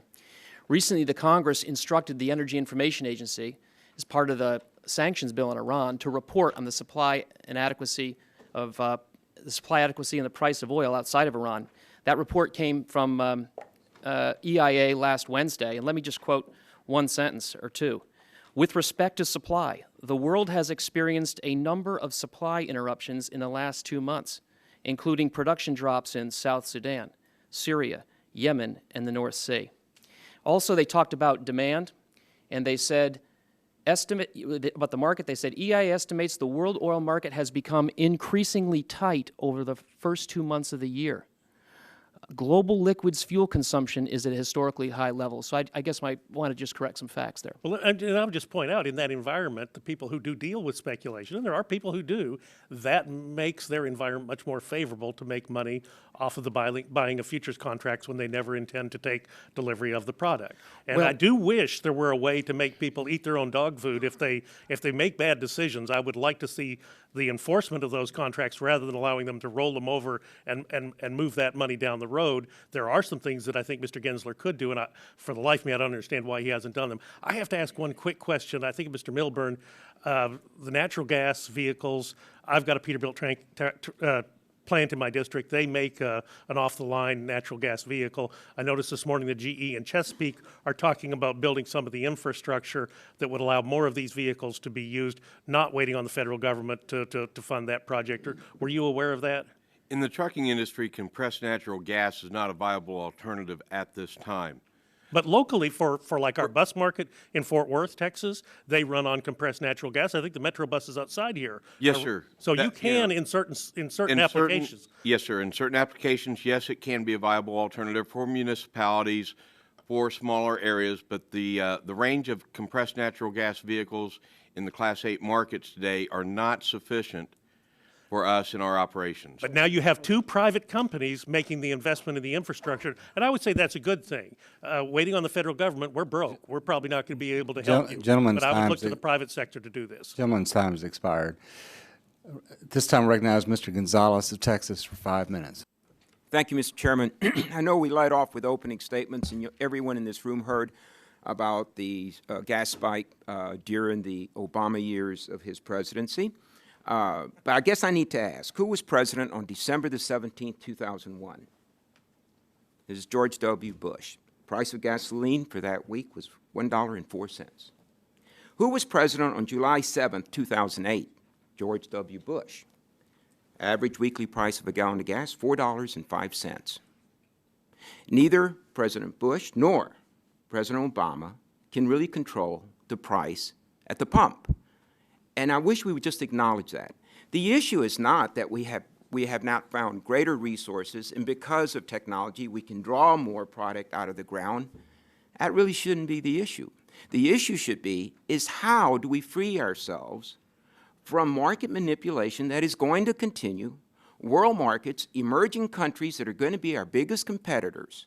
Mr. McNally, you must admit that if you own the oil, you have the contract, and you're out there in the marketplace to sell it, it is going to go to the highest bidder. It's that simple.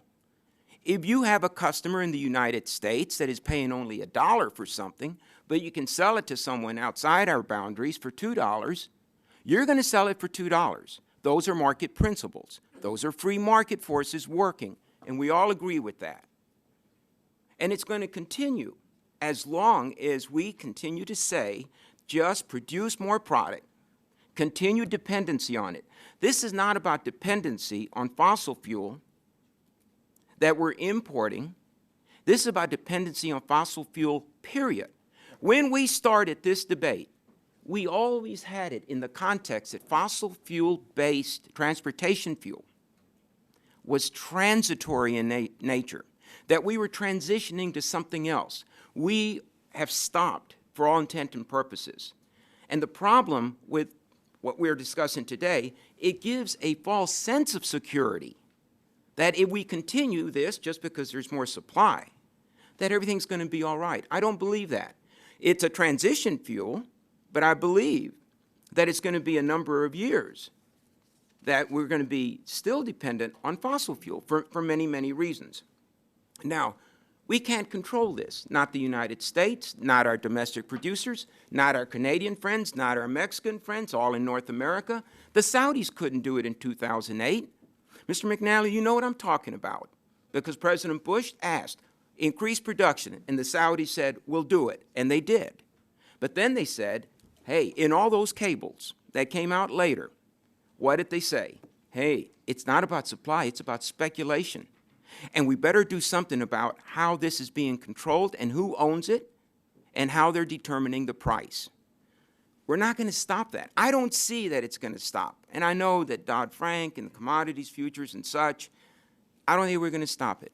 Because market forces are market forces. Fiduciary duties to investors will always remain the same. You will sell it to the highest bidder. And Mr. Drevna, if you're going to tell me that because it's based in the United States, that somehow, and it should be cheaper because of transportation and other costs, and if you have a competing bid that is higher, that you're not violating your duty to your investor or to your shareholder, we've got problems. So I've got 1 minute, just yes or no, and I'm going to ask this to the entire panel. Do you believe that this country should continue to rely on fossil fuel-based transportation fuels, that is, for the next 25 years before we make any real progress? Yes or no? I believe we will. Not that we should, but we will. 62% of our energy today is oil and gas. The administration will tell you 57% of our energy in 2035 will still be oil and natural gas. Mr. Gonzalez, 60%, 57 to 60% of the crude oil that we use in this country is imported. We do not export crude oil. We get crude oil from a number of sources. Let's get it from our own country. Let's keep the American refineries working with American jobs, exporting and supplying our own consumers. I think we exported a tremendous amount of refined product. Well, refined products, sir. Refined product, not crude oil. Well, you know, to the customer, it's called gasoline, and that is a refined product. Yeah, but we don't. And I'm really wondering how I explain to my constituent that we're exporting a tremendous amount of it, and yet we're still charging them $4 a gallon for the refined product. May I answer that, Mr. Gonzalez? We'll discuss this a little later. Okay. Mr. Milburn, I just want to know if you guys see the next 25, 30 years going down the road that we're going down now. I do, sir. And until such time as technology can provide me with a alternative-based fuel that is not going to drive up the cost of my truck and my operations, I'm still going to have to rely on diesel. With the kinds of investments that are suggested by Representative Biggert's bill and Representative Sullivan's bill for electric cars and natural gas trucks, I believe that, no, we will not be entirely reliant on oil for our transportation system. Sir, I think it would be a tragic national mistake if we were still reliant. Our military leaders are doing everything they can to get us off of this stuff, and the rest of us should follow suit. Diversification will happen, but it's going to take a very long time. And in the interim, petroleum is going to be the source of transportation. Thank you very much. Thank you, Mr. This time, recognize the gentleman from Texas, Mr. Olson, for 5 minutes.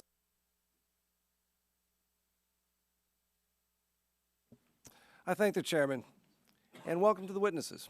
Thank you all for coming and give us your time and expertise. And being a former naval aviator, it's a pleasure to see someone else who's worn the uniform of our country. And Mr. Breen, do I call you Mr. Breen, Captain Breen, Major Breen? Just Mr. these days, sir. Mr. these days, okay, sir. My first question could be for you, Mr. Breen. Throughout your written testimony, you frequently use the term dependence upon a single source of energy, oil. And you mentioned countries that don't like us benefit from our dependence on foreign oil. You specifically mentioned Russia, Venezuela, Iran, although I know you know that we don't get any oil directly from Iran. But you didn't mention Saudi Arabia, even though 1/2 of our foreign imports come from Saudi Arabia. My question for you is, what about Canadian oil? That's an interesting question. Sir, as you say, it's... I got a little more. Here we go. Okay. Yeah, a little visual here. You know, we're pilots. You know, we Should have brought my glasses to the hearing. That's right. This is the Keystone XL pipeline. Thank you for my. And as you know, the Keystone XL pipeline will create 20,000 jobs, bring 800,000 barrels of oil to the United States, to the Gulf Coast there, where I represent. Canada has been one of our greatest allies. You were there. You know that they lost almost 400 of their soldiers fighting beside us against the war in Iraq and Afghanistan, fighting the war against terror. And recognizing these facts, last week the administration announced that they were not going to oppose the construction of the first portion of this pipeline from their refineries here in southeast Texas, my home, Port Arthur, Houston, up to Cushing, Oklahoma, this part there. And the press secretary, Jay Carney, had a great quote when he announced what they were doing. He said, moving oil from the Midwest to the world-class, state-of-the-art refineries on the Gulf Coast will modernize our infrastructure, create jobs, and encourage American energy production. And so my question for you is, do you support the administration's decision to go forward with this part of the pipeline? Yes or no answer, please, sir.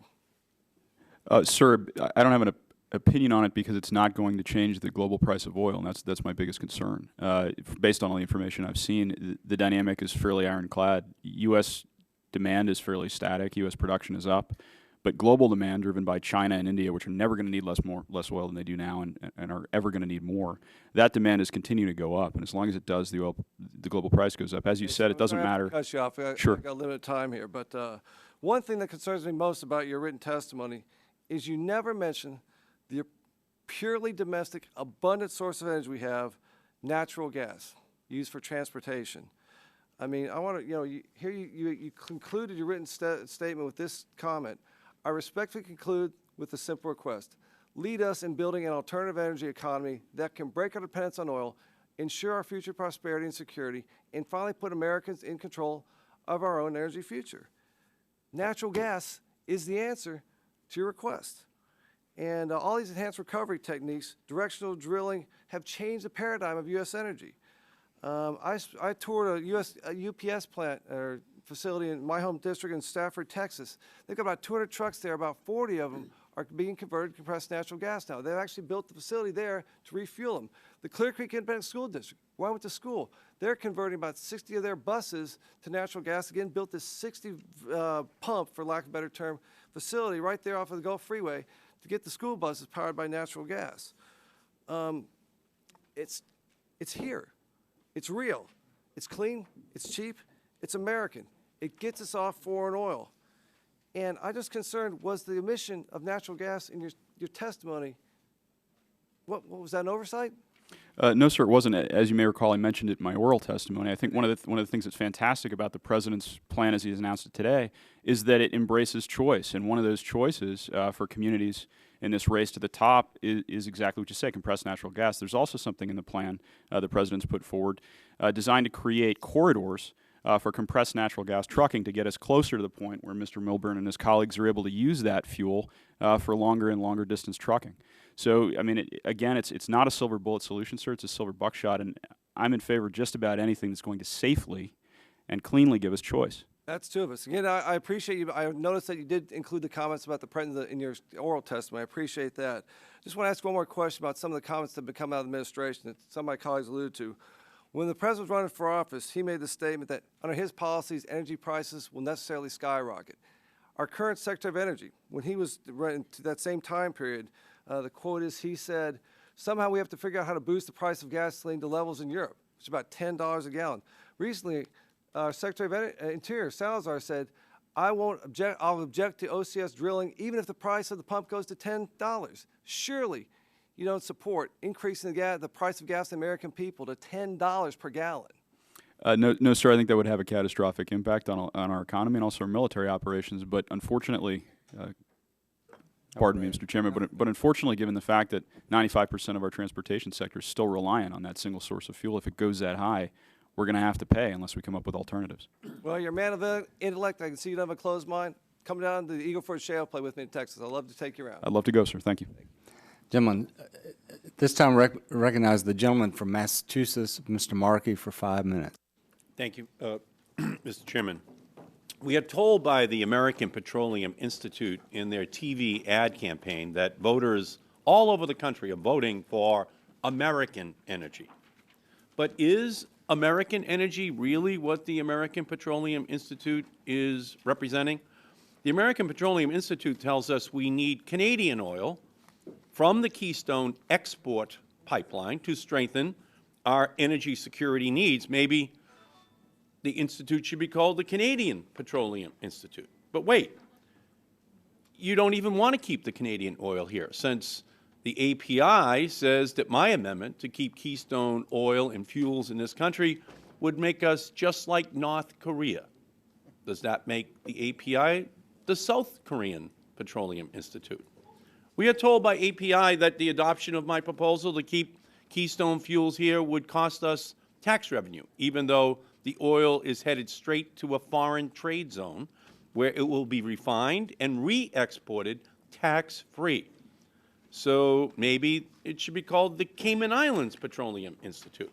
We are told by the API in their TV ad campaign that eliminating the $4 billion in tax subsidies big oil gets each year would send us back into a depression, even though the big 5 oil companies spent almost 10 times that much buying back shares of their own companies in 2011. I guess that would make you the Wall Street Petroleum Institute. We are told by the API in their TV ad campaign that we could create 1 million new oil and gas jobs in the United States, even though Exxon, BP, Shell, and Chevron made $546 billion in profits between 2005 and 2010 and cut 11,200 jobs in the United States. So what is the real story about the American Petroleum Institute and its members? Big Oil is cutting American jobs. Big Oil is fighting efforts to end their free oil and tax holidays.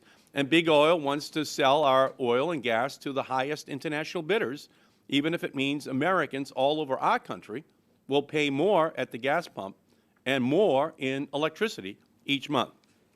It isn't the American Petroleum Institute. It is the World Petroleum Institute that you are representing here today, the huge multinational corporations who have no loyalties other than their shareholders, and I appreciate that. I appreciate the loyalty to shareholders.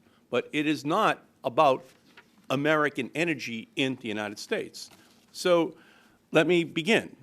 Mr. Girard, earlier you said that API supports energy produced by Americans for Americans. So let me ask you, does the American Petroleum Institute support my amendment to require that the oil from the Keystone Pipeline be kept in the United States for Americans? First, let me say, Congressman, I'm thrilled that you're watching our advertising, but I clearly have to come up and spend a few more minutes with you to help you better understand what it really means. Do you want the oil from the Keystone Pipeline? Do you support keeping it here in the United States or allowing it to be exported? Yes or no? We strongly oppose your amendment, like the majority of the committee did, because it doesn't make economic sense for the oil and gas industry any more than it makes sense for the farming community. Okay, that's fine. For exporting Caterpillar, the Keystone or any of the other products we make in America by Americans. Keystone Export Pipeline, just so we get it down. Does Well, the let's be API clear that the experts will tell you the vast majority of that will be consumed, refined in the United States, and will likely displace imports from Venezuela and Mexico. Does the American Petroleum Institute support my bill to call a timeout on any further approvals of liquefied natural gas export terminals, so we can keep all that new natural gas from Marcellus and Barnett and Utica here in America for Americans and keep prices low here? Do you support not having it be exported around the world? If we, just like in the case of gasoline today, produce more than the market demands, exports are a good thing. The President has called on us to double our exports in this country. It's going to raise the They energy, create jobs. the They bring Energy billions of Information dollars in Agency says trade it's going balances to back to the United States. It's going to increase it's a the price positive, of natural gas. free market thing to do. How about the oil that we drill for off of under the Republican proposal that we voted on 2 weeks ago, off of the beaches of Florida and California and New England? If we find that oil and gas there, my amendment said on the House floor, keep that oil and gas here. How about the American Petroleum Institute? Keep it here or allow it to be shipped overseas? Well, the key is to add supply to the marketplace, as we talked about today, because it's supply that will change the global economic dynamic and put downward pressure on the price of crude oil, because it is a crude oil. Drill here, drill now, pay less. Gentlemen's time's expired. Drill here, ship there, pay more for American consumers. And I just think everyone has to understand that the gas and oil industry is interested in shipping our Gentlemen's oil and time's gas expired. overseas. This time, recognize Mr. Chairman, let me just say Kansas. first, the congressman is wrong, and I'd be happy to come by and visit with you about all I'd like that. at this time recognize the gentleman. Educate you further. Thank you. Kansas, Mr. Pompeo, for 5 minutes. Very clearly. Thank you, Mr. Chairman. You know, you can see on this side, there's a lot of folks who just don't get how we come to these hearings and hear folks try and repeal the law of supply and demand. We hear folks who normally talk about favoring exports, trying to create enormous programs so that Americans can manufacture here at low cost, fight low-cost energy sources for our manufacturing companies. And you see folks on this committee who are arguing about all these Chinese imports they don't like, and we can't compete around the world and we can't export, arguing we shouldn't export. It is a stunning thing for those of us on this side to listen to. I want to talk a little bit about this notion of speculation, Mr. McNally. Every time I'll keep this simple. Anytime somebody goes long in a particular commodity, who's on the other side? There's someone with an equal and opposite position. For every buyer, there is a seller. So for every trade that there's a winner, there must be a loser. And so we come and have these hearings and we hear about speculation when the price of commodities go up, but I have seldom witnessed, I'm new, so I would not have been part of this before, but I have seldom seen these hearings when the price goes down. Would there be equal speculation about folks trying to drive prices lower as well? I'm confused about why speculation is a one-way ratchet, according to at least some who've testified here today. I think the American public and members of Congress are more concerned about rising prices, so they're more concerned when the prices are going up and people are buying, and they less concerned when it's selling. So the financial market participants don't get the credit when they're contributing to downward price movement or helping prices peak and when they're rising into turn. But we don't have to take it from me. The IEA, the CFTC, the EIA, officials at unbiased regulatory agencies with the access to the information who have looked at this closely have concluded that financial market participants have not been distorting the price of oil. I appreciate that. And Mr. Gerard, I want to ask you your experience in this as well. Natural gas, $2.50 an MCF, was 14, driven by speculation? Well, what's happened, Congressman, as you well know, in this country, because on state and private lands we're producing trillions of cubic feet of natural gas, there's been recent announcements by a number of major manufacturers who are going to bring jobs right back here to the United States because the market has driven the price of natural gas down to where it's affordable, it's reliable, and if we're allowed to produce it in this country, it has multiple implications for us: job creation, revenue to governments, and energy security. So supply and demand. Supply and demand. $2.50, not some bogeyman on Wall Street. Or in fact, yes, Congressman, if I can, I don't want to take your time, but there's an experience we have in July of 2008 that was alluded to earlier that we ought to go back and look closely at. The price of crude oil drove to $145 a barrel. Then President Bush announced the opening of the Outer Continental Shelf and lifted the moratorium. The price of crude oil over 3 days dropped $15 a barrel and continued to move down. Markets are driven on a global basis by expectation. If the market heard the President of the United States say, I'm serious about producing my vast energy resources, you will see an impact in the market.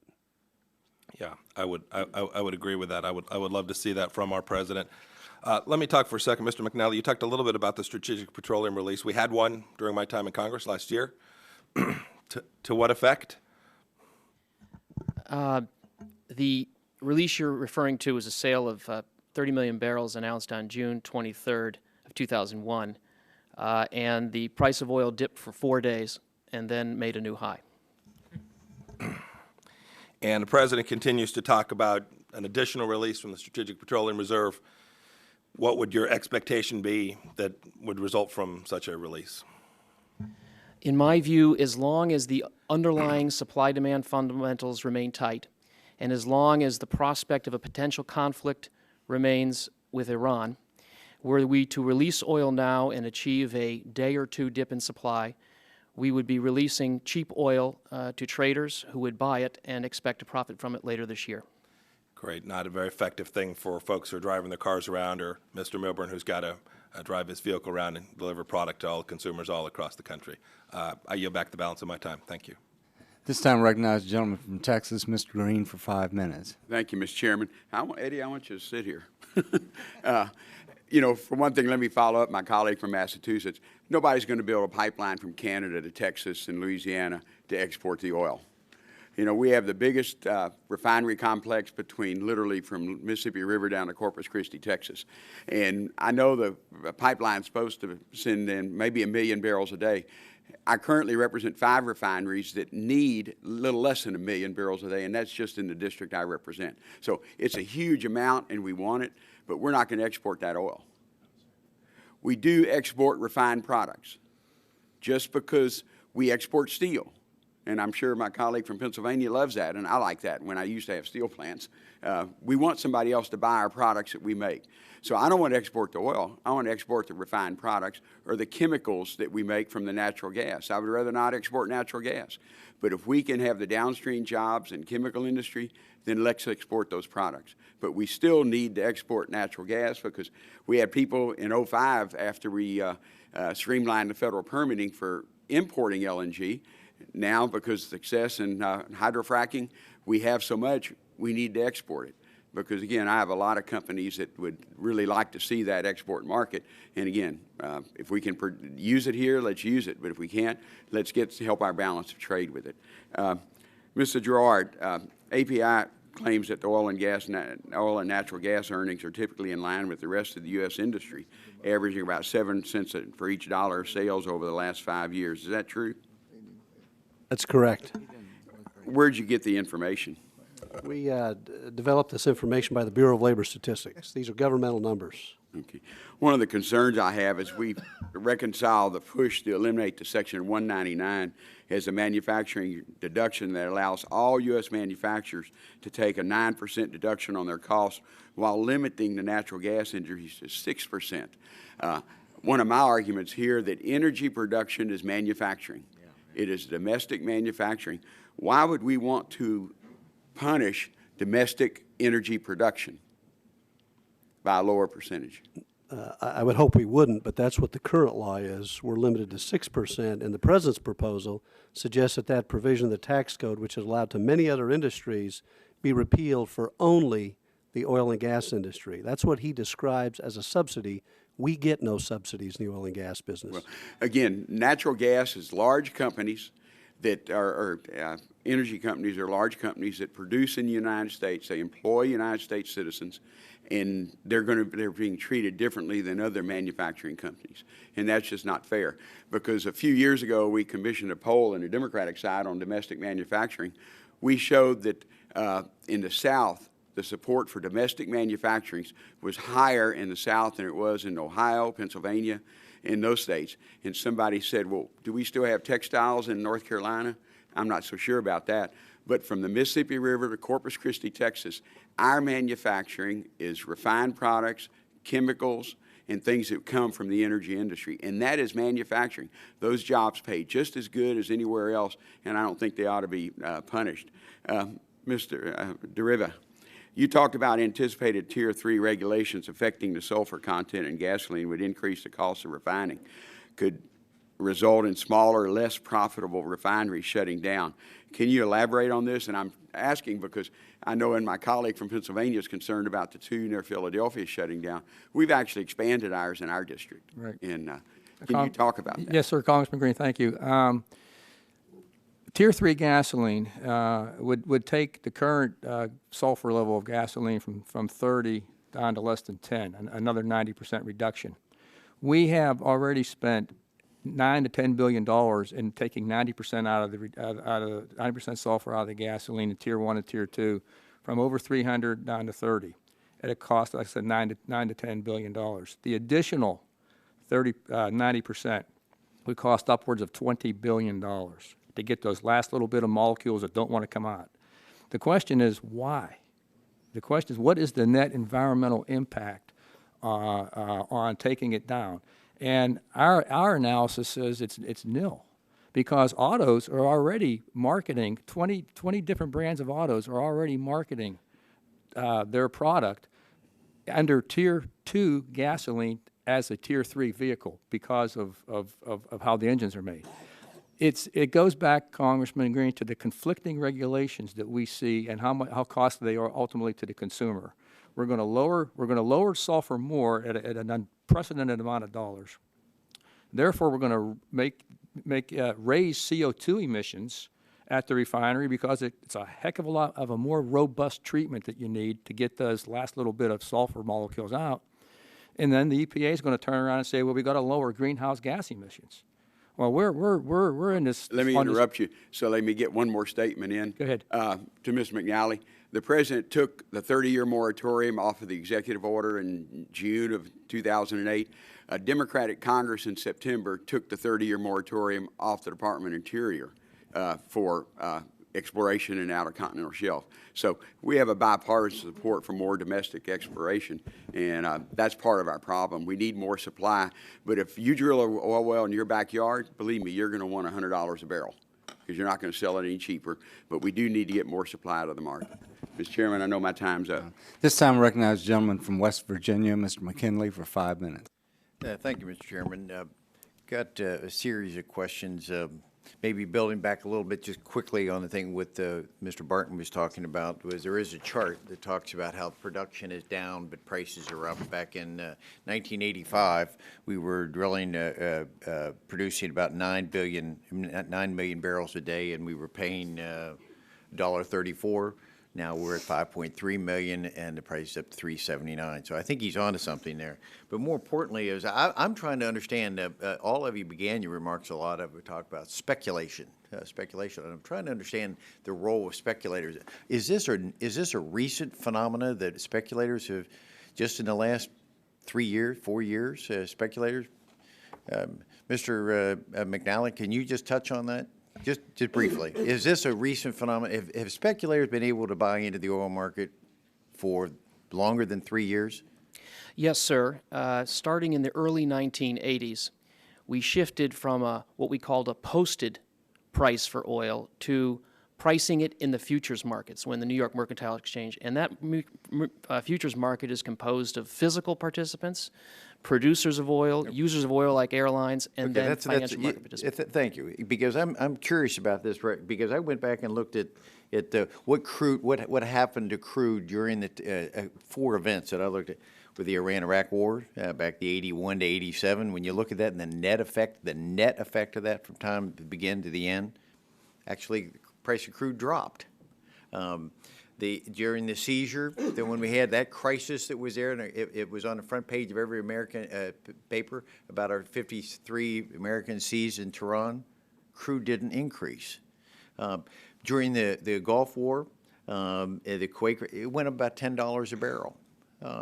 And during the Yom Kippur War, it went up about $22. Now, so going back to what was remarked, was if you look those numbers, you're only talking about 25 cents. I shouldn't say only, but that's an increase. How do we get from, where was it, $1.85 at the beginning of this administration to now at $3.79 if crises of global magnitude only are having 25 cents? Mr. McKinley, may I interject here? If you could. Regulation in the trucking industry by the EPA has driven up our cost on a gallon of diesel fuel. 8 years ago when I started driving a truck, we didn't have the ultra-low sulfur diesel that we do today. You know, we're at less than 15 parts per million on the ultra-low sulfur diesel versus the old regular diesel. Back then, diesel was 30 cents a gallon less than a gallon of gasoline. Today, on the street, diesel is over 30 cents a gallon higher than a gallon of gasoline. If I could recover that. I concur with what you're saying. I'm just saying I think that speculation has been used as an excuse, perhaps. Are they a player? Of course they are. But are they that dramatic when you look at the sheer numbers of it? I'm not so sure. I think there are the regulations and others that would go. But let me pose a question that's more hypothetical. If we produce no oil in America and we refine nothing, what would we be paying in America for our oil and gas? $10, what they're paying in Europe? Mr. That's a hypothetical. It's difficult to answer. We would be producing nothing in America because mostly everything we produce begins with fuel. It begins with energy. It begins with petroleum products. So why is this administration making it so difficult? If we understand that if we don't produce anything, if we didn't drill at all, we're probably going to pay $9 to $10. But if we drill, then we have problems. Look during the Keystone Pipeline with the discussion. How many people, and you heard the amendment that was offered, we don't want any of it to go overseas. It's only to be consumed in America. Well, it is. Are we not in a global market or not? That's the fallacy of the argument, Mr. McKinley, Congressman McKinley, is that we are in a global market, but there are certain folks who say, well, we can do something different within our own market. Everyone admits we're in a global market, but we're going to have some different kind of economic system in our market. Simply doesn't work that way. As Congressman Green pointed out, you know, exports for us are a major part of it. Keeping American jobs, American workers here are a major part of it. Well, let's just close on the. I have 17 seconds left on it. If we did, go back to that premise, the hypothetical. If we drilled none, and that's what I think this administration would like us to wean us off our fossil fuels. If we did not drill in America, what would be the cost of gasoline in America? The cost, I can't. Project. My I God, could you just project that China, India, Russia, Brazil would be ecstatic. Would be what? Ecstatic. Well, sure. Because why? We would be paying $10 a gallon? If not more. Okay. Thank you. Thank you, Mr. McKinley. At this time, I recognize the gentlelady from Florida, Ms. Castor, for 5 minutes. Thank you, Mr. Chairman. Thank you, gentlemen, for being here today. I represent the state of Florida, and we're very sensitive to gas prices because we're a large state, we're a very dynamic state, and we're very spread out. But also because our economy is integrally tied to travel and tourism. And it really ticks people off at home because it seems like every year it's spring break or the summer driving season, there's some racket because the gas prices go up. And, you know, people, our neighbors and businesses, they're very sophisticated. They understand there are things that are outside of their control or the government's control. For example, the explosion of demand across the globe, particularly from China. They know they don't have much control over that. Or turmoil in the Middle East that complicates the market. But there are some things that are within our control that they expect us all to focus on and work together on. One is domestic production. And when you explain to folks now that the United States is a net exporter, they're very surprised because for decades and decades and decades we've relied on imports. So that's very positive. You know, the number of oil rigs operating in the United States has quadrupled just the past 3 years. There are more rigs operating in the United States than in the rest of the world combined. And we're sensitive to that in Florida because while we support domestic production, we want it to happen in the right places and with the appropriate safeguards. What else is in our control? Fuel economy. We didn't make much progress in the 80s and 90s, but boy, are we on the right track now to put some dollars back into the pockets of our hardworking families. Because what we have done and the Obama administration is built upon now is our direction to make sure cars achieve 54 miles per gallon by 2025. That's very positive for families. In fact, a member of my family bought one of these vehicles. He gets 50 miles per gallon, and I know, Mr. Eichberger, you don't appreciate, he's driving by your stores and enjoys doing that no matter what price is posted, 50 miles per gallon. And so we've got to continue to boost that and encourage that. What else is in our control? Speculators. People just know it, that they are being taken for a ride, that there is significant market manipulation. And Mr. Wise, I'm going to ask you to explain to us the difference between the folks that should be in that market because they control oil, but there are people outside of the oil markets who get in and take these prices up for a ride, and it's costing all of us. The other thing that's in our control that we've got to take action on is don't ask consumers to pay twice. Don't ask us to go to the gas pump and pay, and then when we file our taxes, we have to pay $4 billion more every year to the oil and gas companies. That's not fair. That's not fair. The 5 largest oil companies made over $137 billion in profit last year. And with our debt and deficit, or in the things we can do with $4 billion annually, we've got to turn this around. I'd like, Mr. Weiss, also, secondarily, ask if we took that $4 billion, what's the best bang for the buck if we took a significant portion of that and plowed it into, you tell me, diversification, alternative fuels, doing more on fuel economy, unleashing the good old American know-how and technology to get us off this long-term oil addiction? Well, those are a lot of questions. I'll do my best. When it comes to speculation, there's basically 2 kinds of people in the market. Commercial end users, like an airlines or refinery or an oil company that take physical possession of the product when the contract is due. And then there are Wall Street speculators, money managers, pension funds, hedge funds that are there just trying to make a profit by guessing whether prices are going to go up or down. Traditionally, according to a study by McClatchy, traditionally the end users, commercial users, are about 2/3 of the trades, and the Wall Street speculators about 1/3. We saw in the last year it's been reversed. About 2/3 of the trades are now Wall Street speculators, and 1/3 are end users. That's one of the signs that they're involved in the market. In addition, Mr. McNally talked about a report that the CFTC did in the summer of 2008 that said there was no speculation involved in the record oil prices. Well, that was a draft report. The final report, which came out in 2009, said, in fact, there was.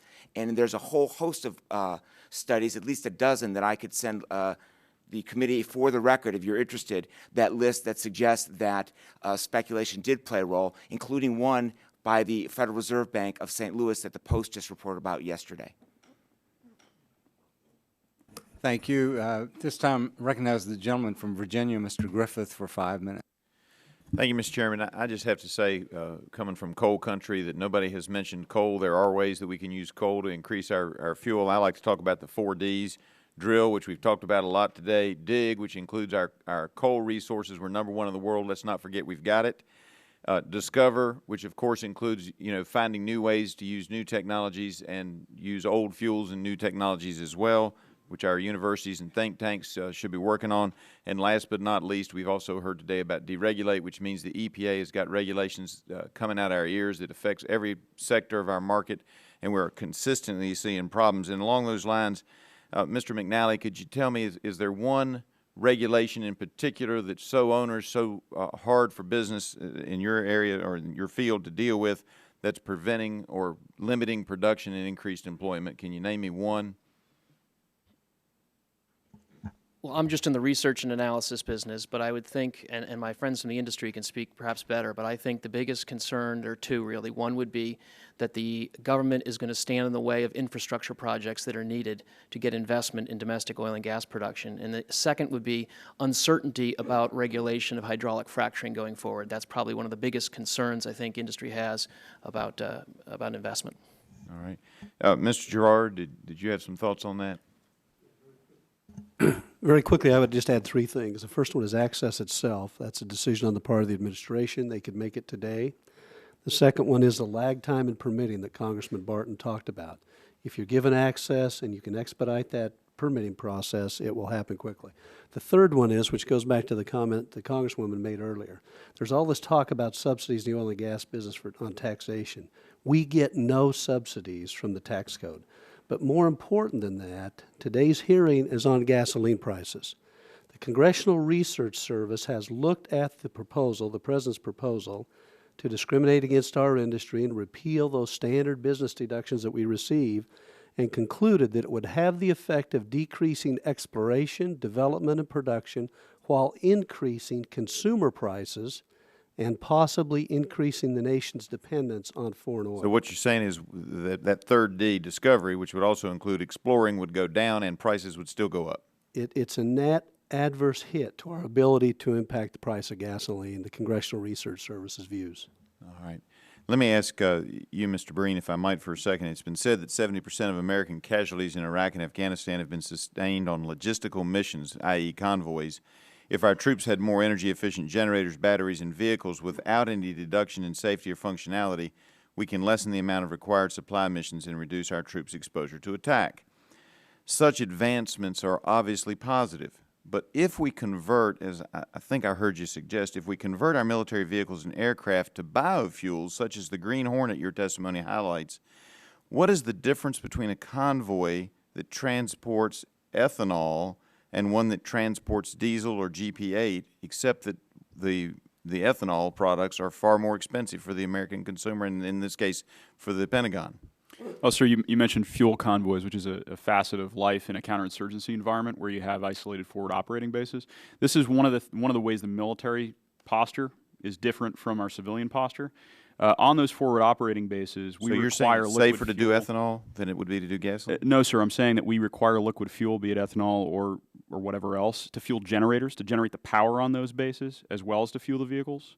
So there's a huge push in the ground forces to move to solar, wind, and other renewable technologies. You don't have to move any kind of solid fuel. So then your testimony about the Green Hornet would be slightly off. You're talking about going to some individual solar items because in the ground force, sir, but the Navy, for example, highly interested in making sure that it can use a diverse set of. The Navy wants to be sure that if the supply of liquid crude oil is disrupted for whatever reason, the Iranians close the straits, that the Navy, which is a huge liquid fuel user, can diversified supply. That.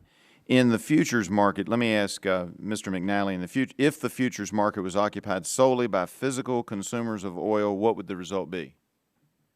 The market wouldn't function because physical consumers of oil need to transfer price risk to those willing to take it, by definition, people who are willing to speculate.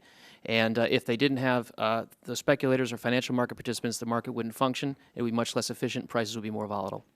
And, of course, a lot of us don't have natural gas that comes to our homes, and we can't use it. I think, Mr. Milburn, you testified that it wasn't good for trucking, probably because there's not a supply network set up where you can stop and get more CNG.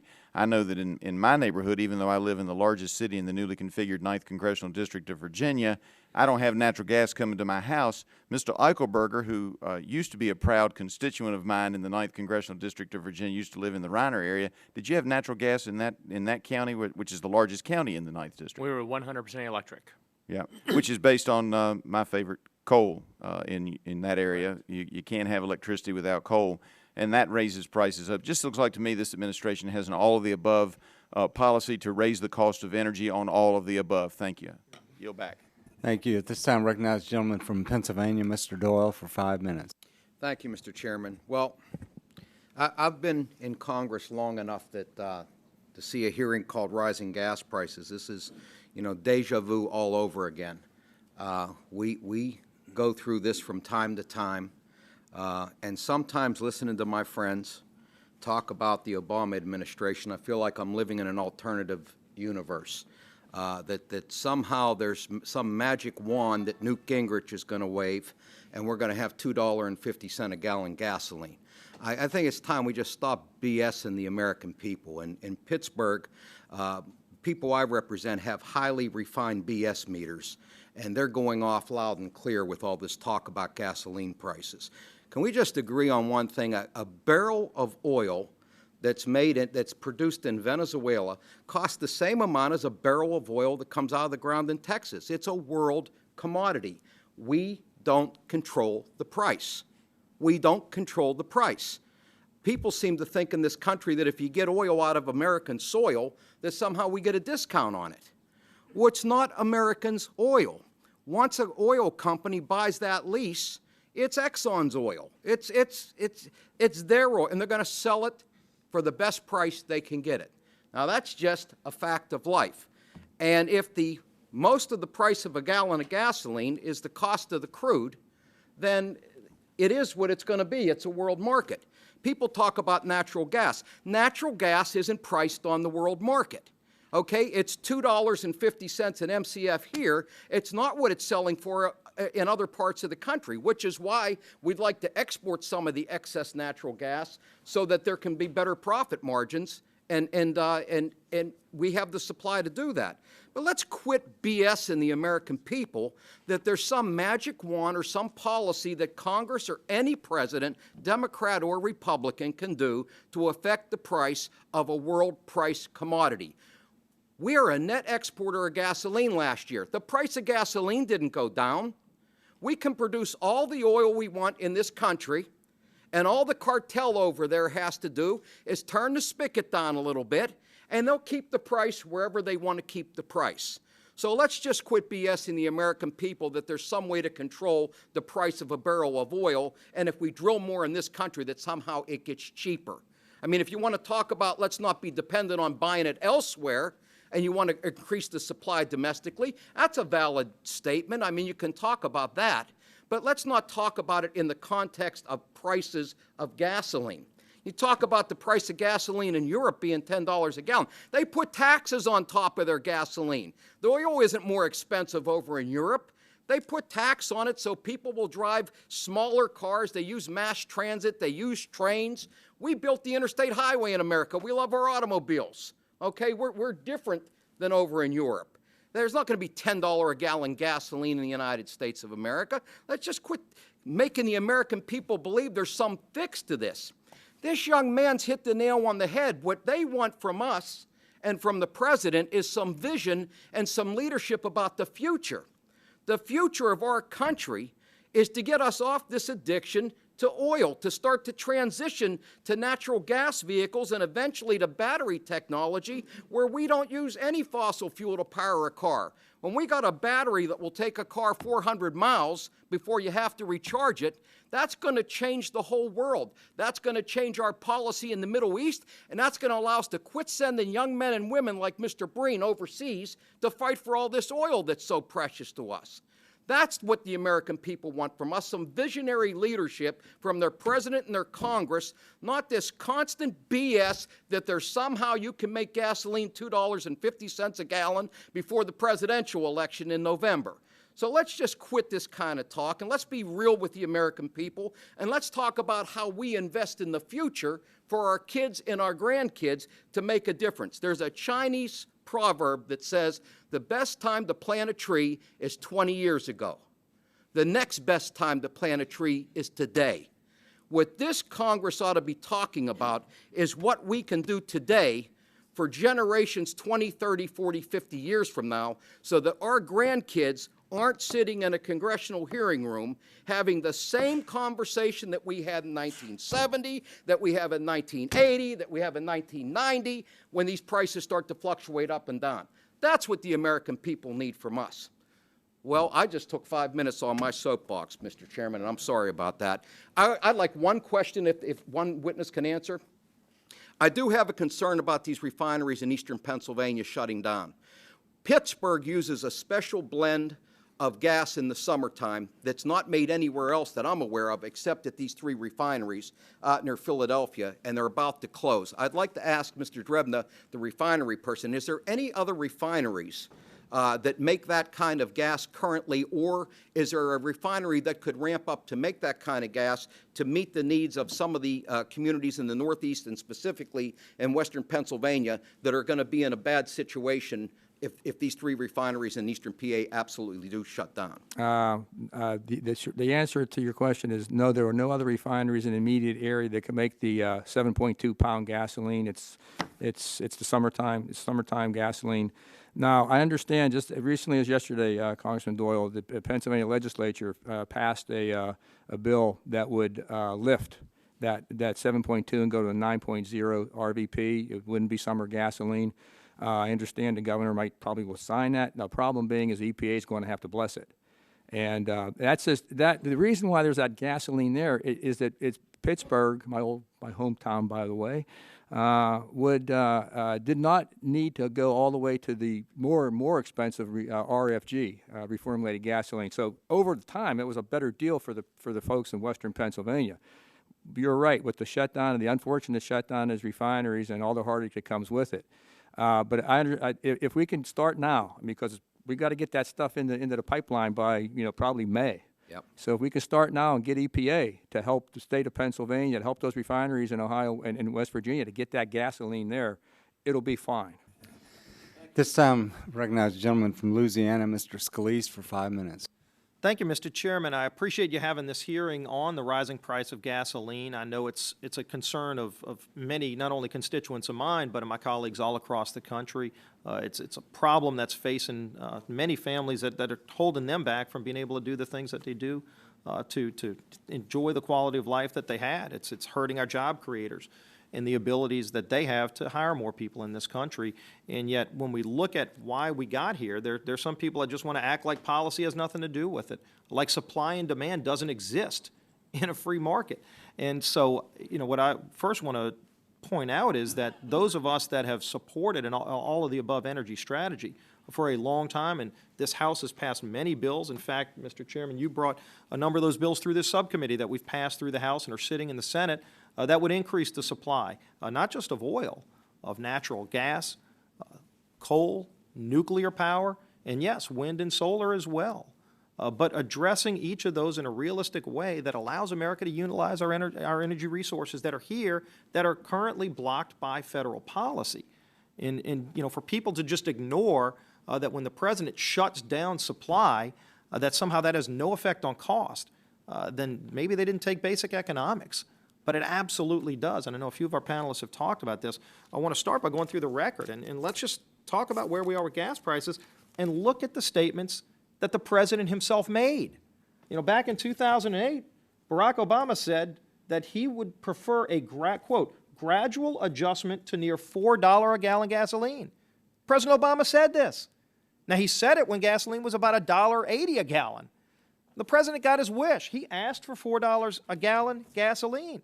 He said he wanted it. He's implemented policies to get us there. And now that the price is there and people across the country are furious with the price, the president's trying to blame somebody else, and it's some speculator. It's, you know, we need to open up the Strategic Petroleum Reserve. The president is the most energy-producing president in history.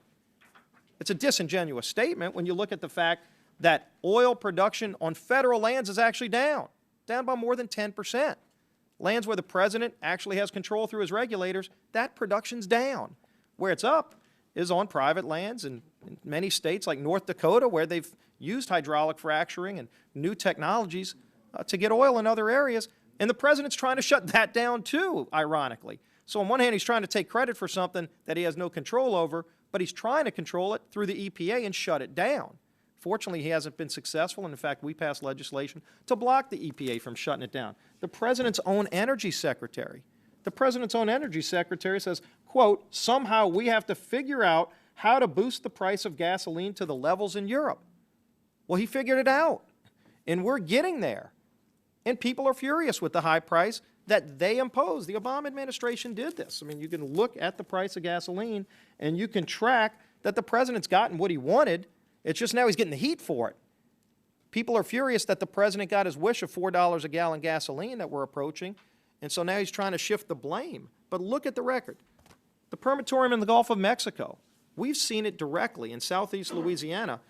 After the Deepwater Horizon explosion, the president imposed a moratorium on drilling that actually went against the advice of his own hand-picked safety experts. The president's hand-picked experts said, don't impose a moratorium, it'll actually decrease safety in the Gulf. And what happened? The president did it anyway, and still to this day there's a permatorium where it's almost impossible to know what the rules are to get a permit. So what happened? We've seen a dozen deepwater rigs leave not only the Gulf of Mexico, leave the country. Over 12,000 jobs, American jobs, have left the country because of that one decision by President Obama that went against the advice of his own safety experts. So how's that policy working out? Look at lease sales. In the president's lease sales that he recently issued, over 50% of the federal lands that were getting ready to come open for exploration are closed now by President Obama, and the price keeps going up. You look at Keystone XL. We were going to be able to get 1 million barrels of oil a day from a friend. Canada's a great friend of America, great trading relationship. The president said no, not only to that Canadian oil that now we wouldn't have to get from these Middle Eastern countries who don't like us, or Venezuela, but he said no to 20,000 jobs. And China wants the oil, so China's going to get the oil because President Obama said no, and the price keeps going up. And you wonder, after all of these things happen, what's their answer? And the president's latest answer now, it looks like they're going to try to go down that road of tapping the Strategic Petroleum Reserve again. When they tried it the last time, it didn't work. It's there for national emergencies. The Strategic Petroleum Reserve is not a bailout fund for President Obama's failed policies. So, you know, if, Mr. Girard, I know you'd given some good comments on this. If I can just get your take, you know, as you talked about how markets drive expectation, as all of these policies by President Obama to shut off so many areas of federal energy have now taken an impact, has that had an impact on price? Well, absolutely. The markets are driven by expectation. There tends to be a lot of focus here, particularly today, on the Middle East question and Iran and the Straits of Hormuz. But the reality is the global demand coming out of China, India, and elsewhere. But the rest of the world also looks at the United States. And when they see policies, they understand the vast resources we're sitting on. But when the policies fundamentally discourage those, and there's no expectation in the marketplace that we're ever going to bring serious production to bear, then that all gets accounted into the price. So today, one of the reasons the price is being driven up is a lot of people believe that the United States won't take action. That's why we said if we call on the president to send a strong signal, we're not going to let this happen. We hear a lot of talk about, well, let's quit talking about drilling for oil. We've been 40 years in the country, and we haven't had a policy of drilling for oil. Why don't we try it once? We've tried everything else. Let's produce our own resource. Let's do it by Americans for Americans. It isn't a global marketplace.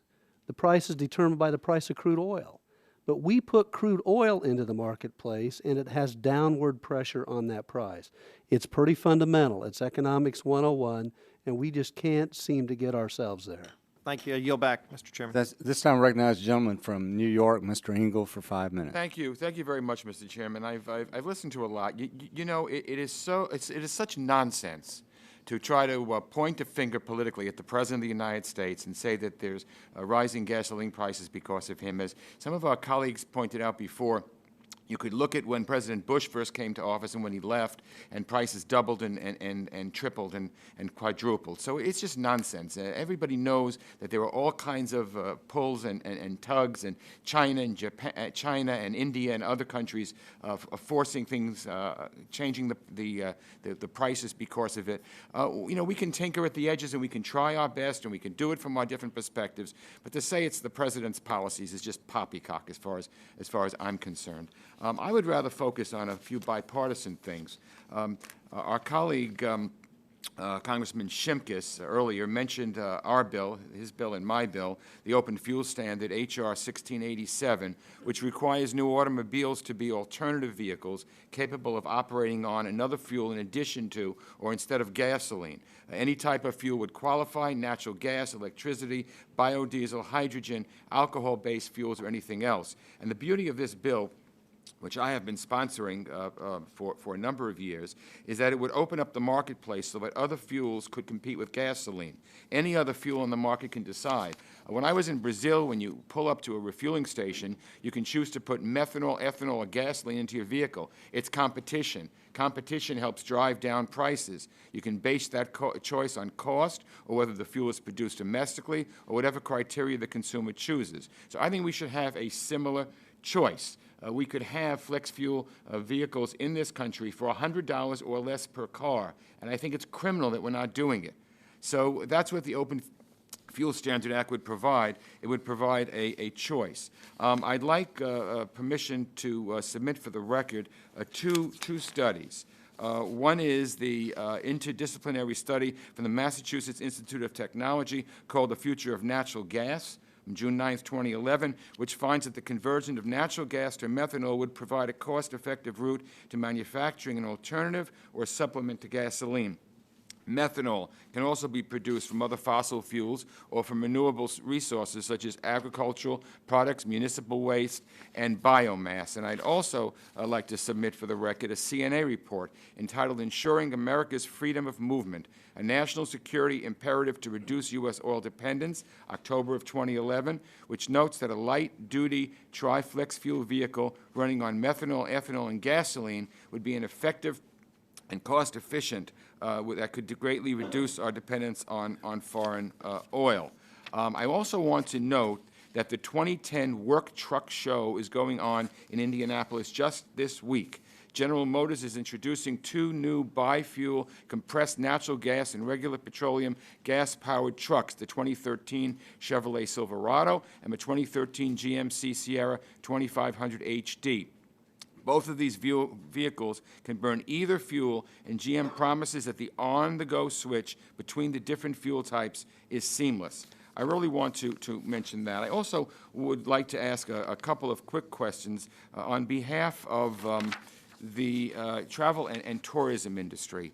The impact of rising gasoline prices is really felt by industries like the travel and tourism industry. It's enormously sensitive to high gas and energy prices. I'm wondering if some of the panelists can comment on that. 50 cents rising in gasoline since December. The estimates are that a 50-cent increase in gasoline prices in 1 year translates to a $70 billion impact on the economy as a whole. So I would like any one of the panelists to comment on that, and also to comment. We've tinkered around the Strategic Petroleum Reserve and the risk of opening it up to address the problem now. I'd like anyone who cares to comment on the. Mr. Engel, in the trucking industry, our diesel fuel costs have a direct impact every day on the whole economy. We are transporting goods and materials across this country every day. You weren't here for my opening testimony, but the regulations regarding the new fuels is going to add $6,200 to the cost of a new vehicle for me. With the increase in fuel, I cannot afford to keep putting back money to replace my truck, which is currently 3 years old and has over 500,000 miles on it, by 2014 with the new standards that the EPA is requesting.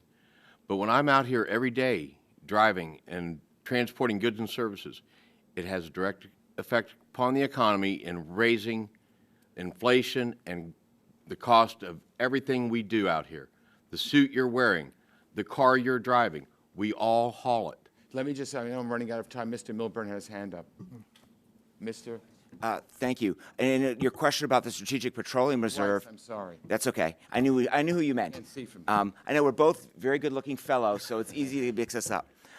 That there was a misstatement made earlier. In fact, the price of oil dropped 17% from the day that the President announced the sale on June 23rd to the day that the last barrel of oil was sold on September 30th. And the price of gasoline dropped almost 6% during that same time, or about 25 cents a gallon. So in fact, selling 30 million barrels of oil last year of our reserves and 30 million barrels of our allies' reserves, putting that on the market, did actually reduce prices during that time. Mr. Engel, thank you.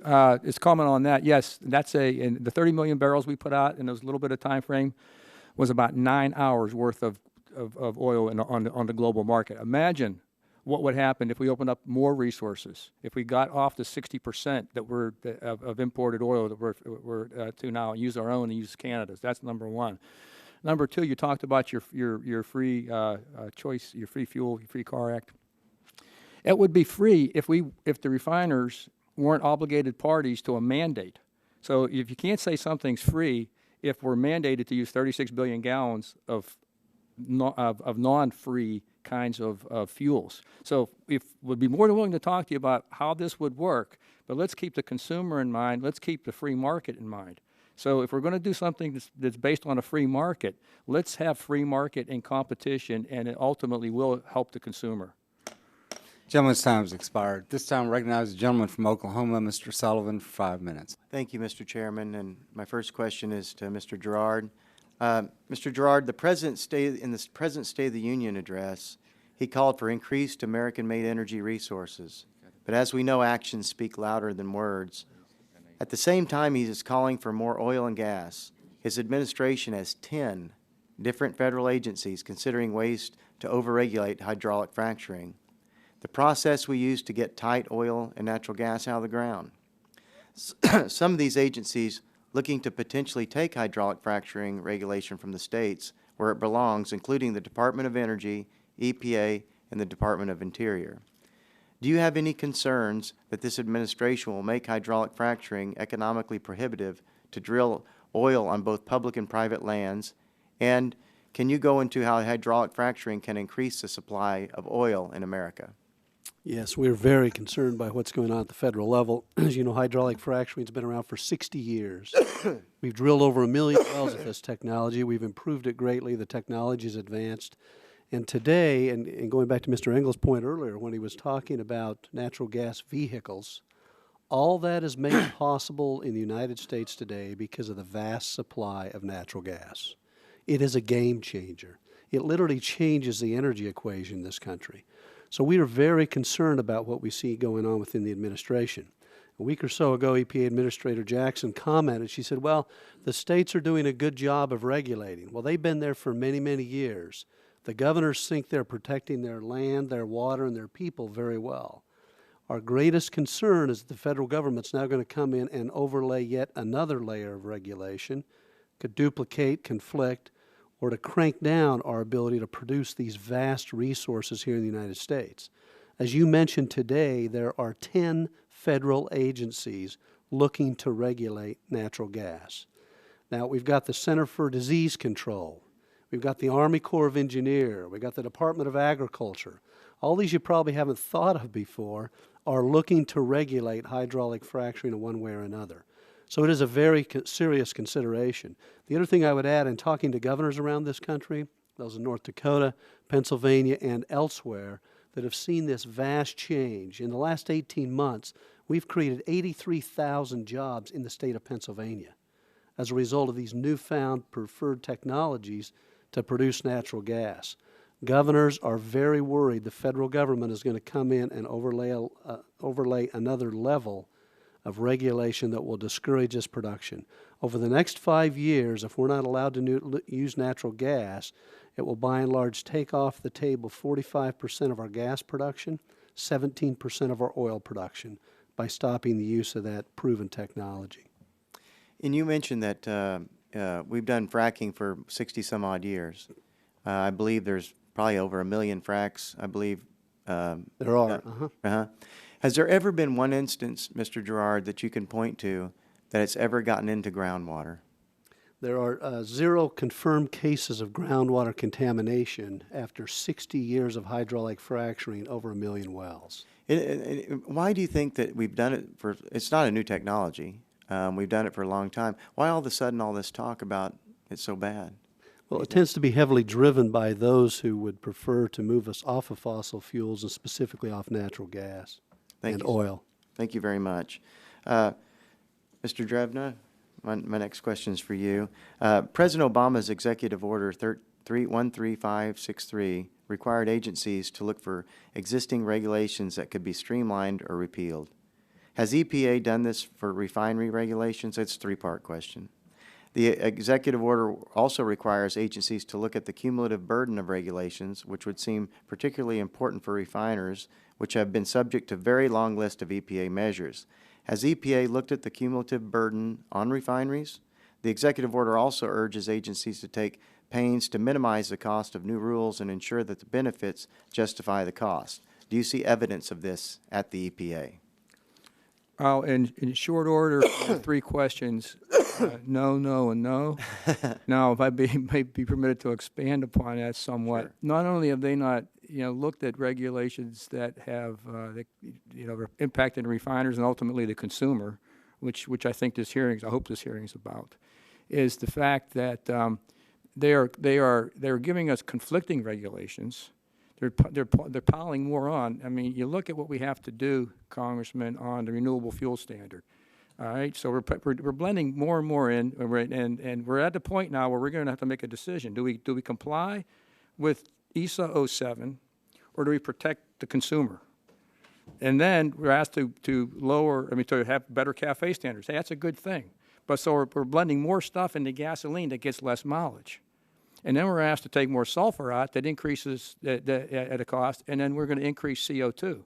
So you wonder why we're running around in circles as refiners to say, wait a minute, has anyone gotten out of their own little vacuum here and looked at the overall impact of all these regs and how they're conflicting? And just as go back a little bit in history, I testified in 2008.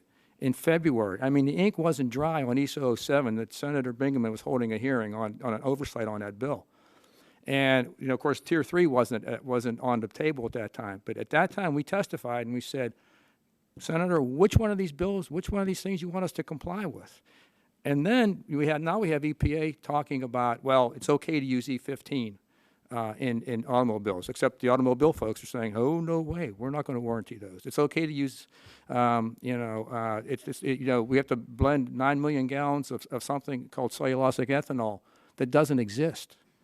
And you wonder why refineries are scratching their heads right now. And so the answer is no, we need the EPA to really take a long, hard look at what the president said and act in earnest to try to work with us to figure out a path forward out of this thing. Right now, we keep running into brick walls.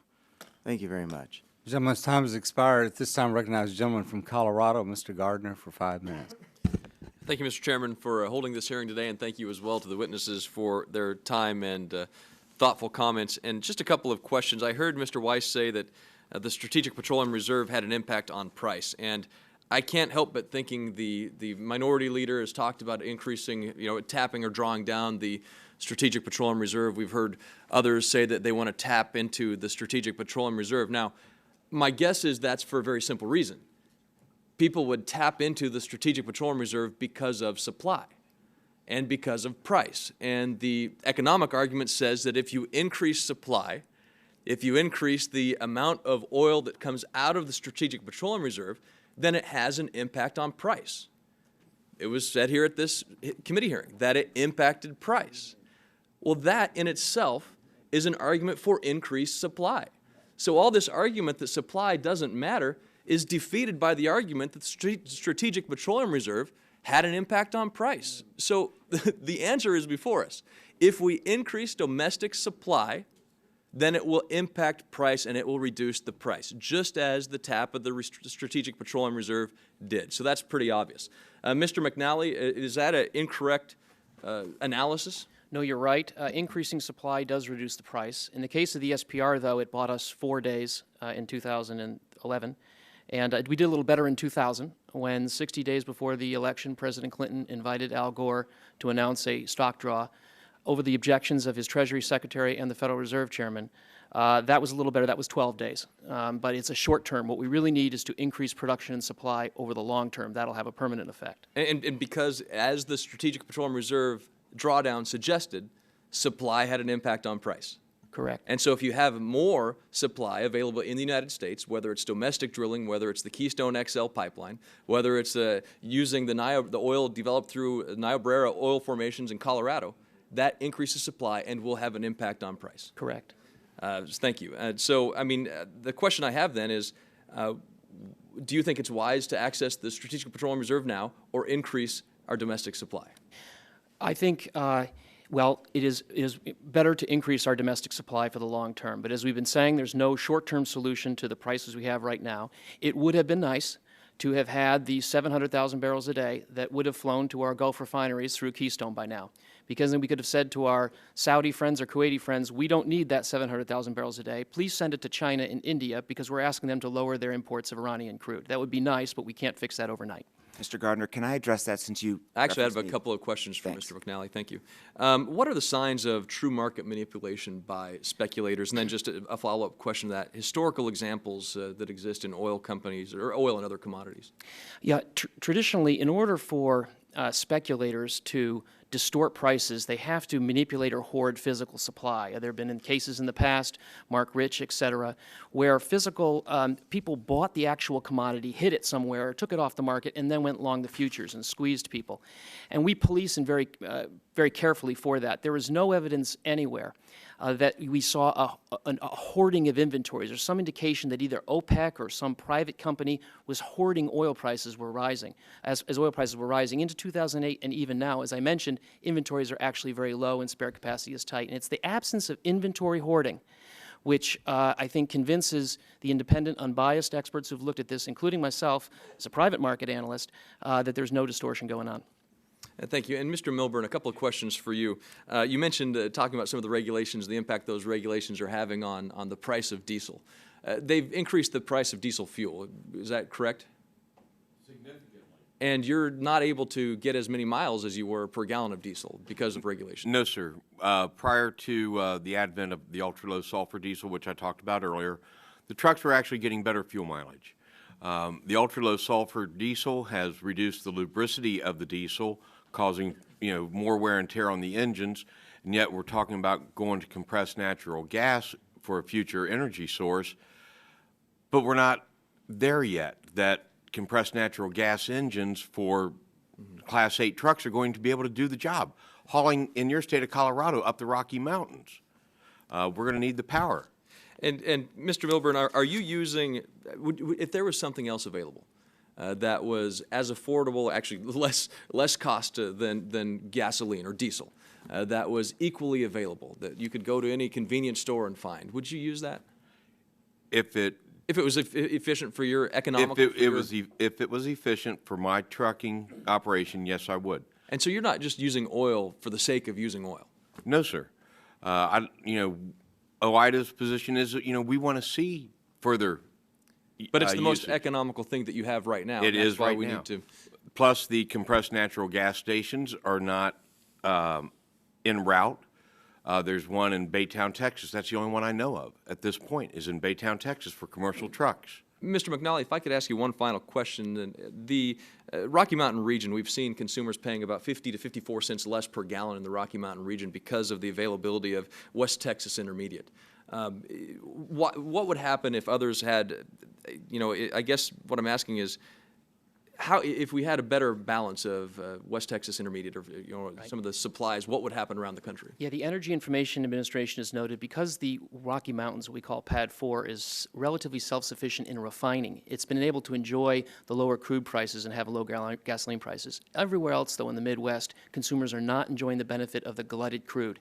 Refiners who are in the Midwest and are able to gorge on low-price crude and sell world gasoline prices are doing very well. Canadian producers and U.S. producers not so well. But American consumers outside of the Rocky Mountain region really haven't seen any benefit. And when that distortion is removed and that oil flows, they won't see prices go up. So once again, a supply issue? Yes, sir. Thank you. Thank you. Well, that. Mr. Chairman? Yes. Yes. Mr. Chairman, I have two unanimous consent requests. One is that I have two letters here that I spoke of in my opening statement. One that is to the chairman of the Commodity Futures Trading Commission, dated March 1st, 2012. It's sent by me to Chairman Gensler. I wanted that introduced into the record. I request unanimous consent that that be introduced into the record. Without objection. The second is a bicameral letter dated March 5th, 2012, to the entire commission, and I would like to get that introduced into the record. Without objection. And my last unanimous request is that Mr. Weiss indicated that he had indicated in his testimony or during his testimony that there was a report, a 2009 report by the Commodities Future Trade Commission. I would like to for us to, through the chair, get that and have that into the record. And any additional reports that you might have also to get those introduced into the record. Without objection, does anyone else have any document they'd like to submit to the record? Well, that concludes today's hearing, but we will keep the record open for 10 days in case someone feels moved to submit additional information. I want to thank all of you for taking time to be with us today to explore this important issue of gasoline prices and the impact on our economy. And with that, the hearing is concluded. Thank you. Can't wait till tomorrow. Why?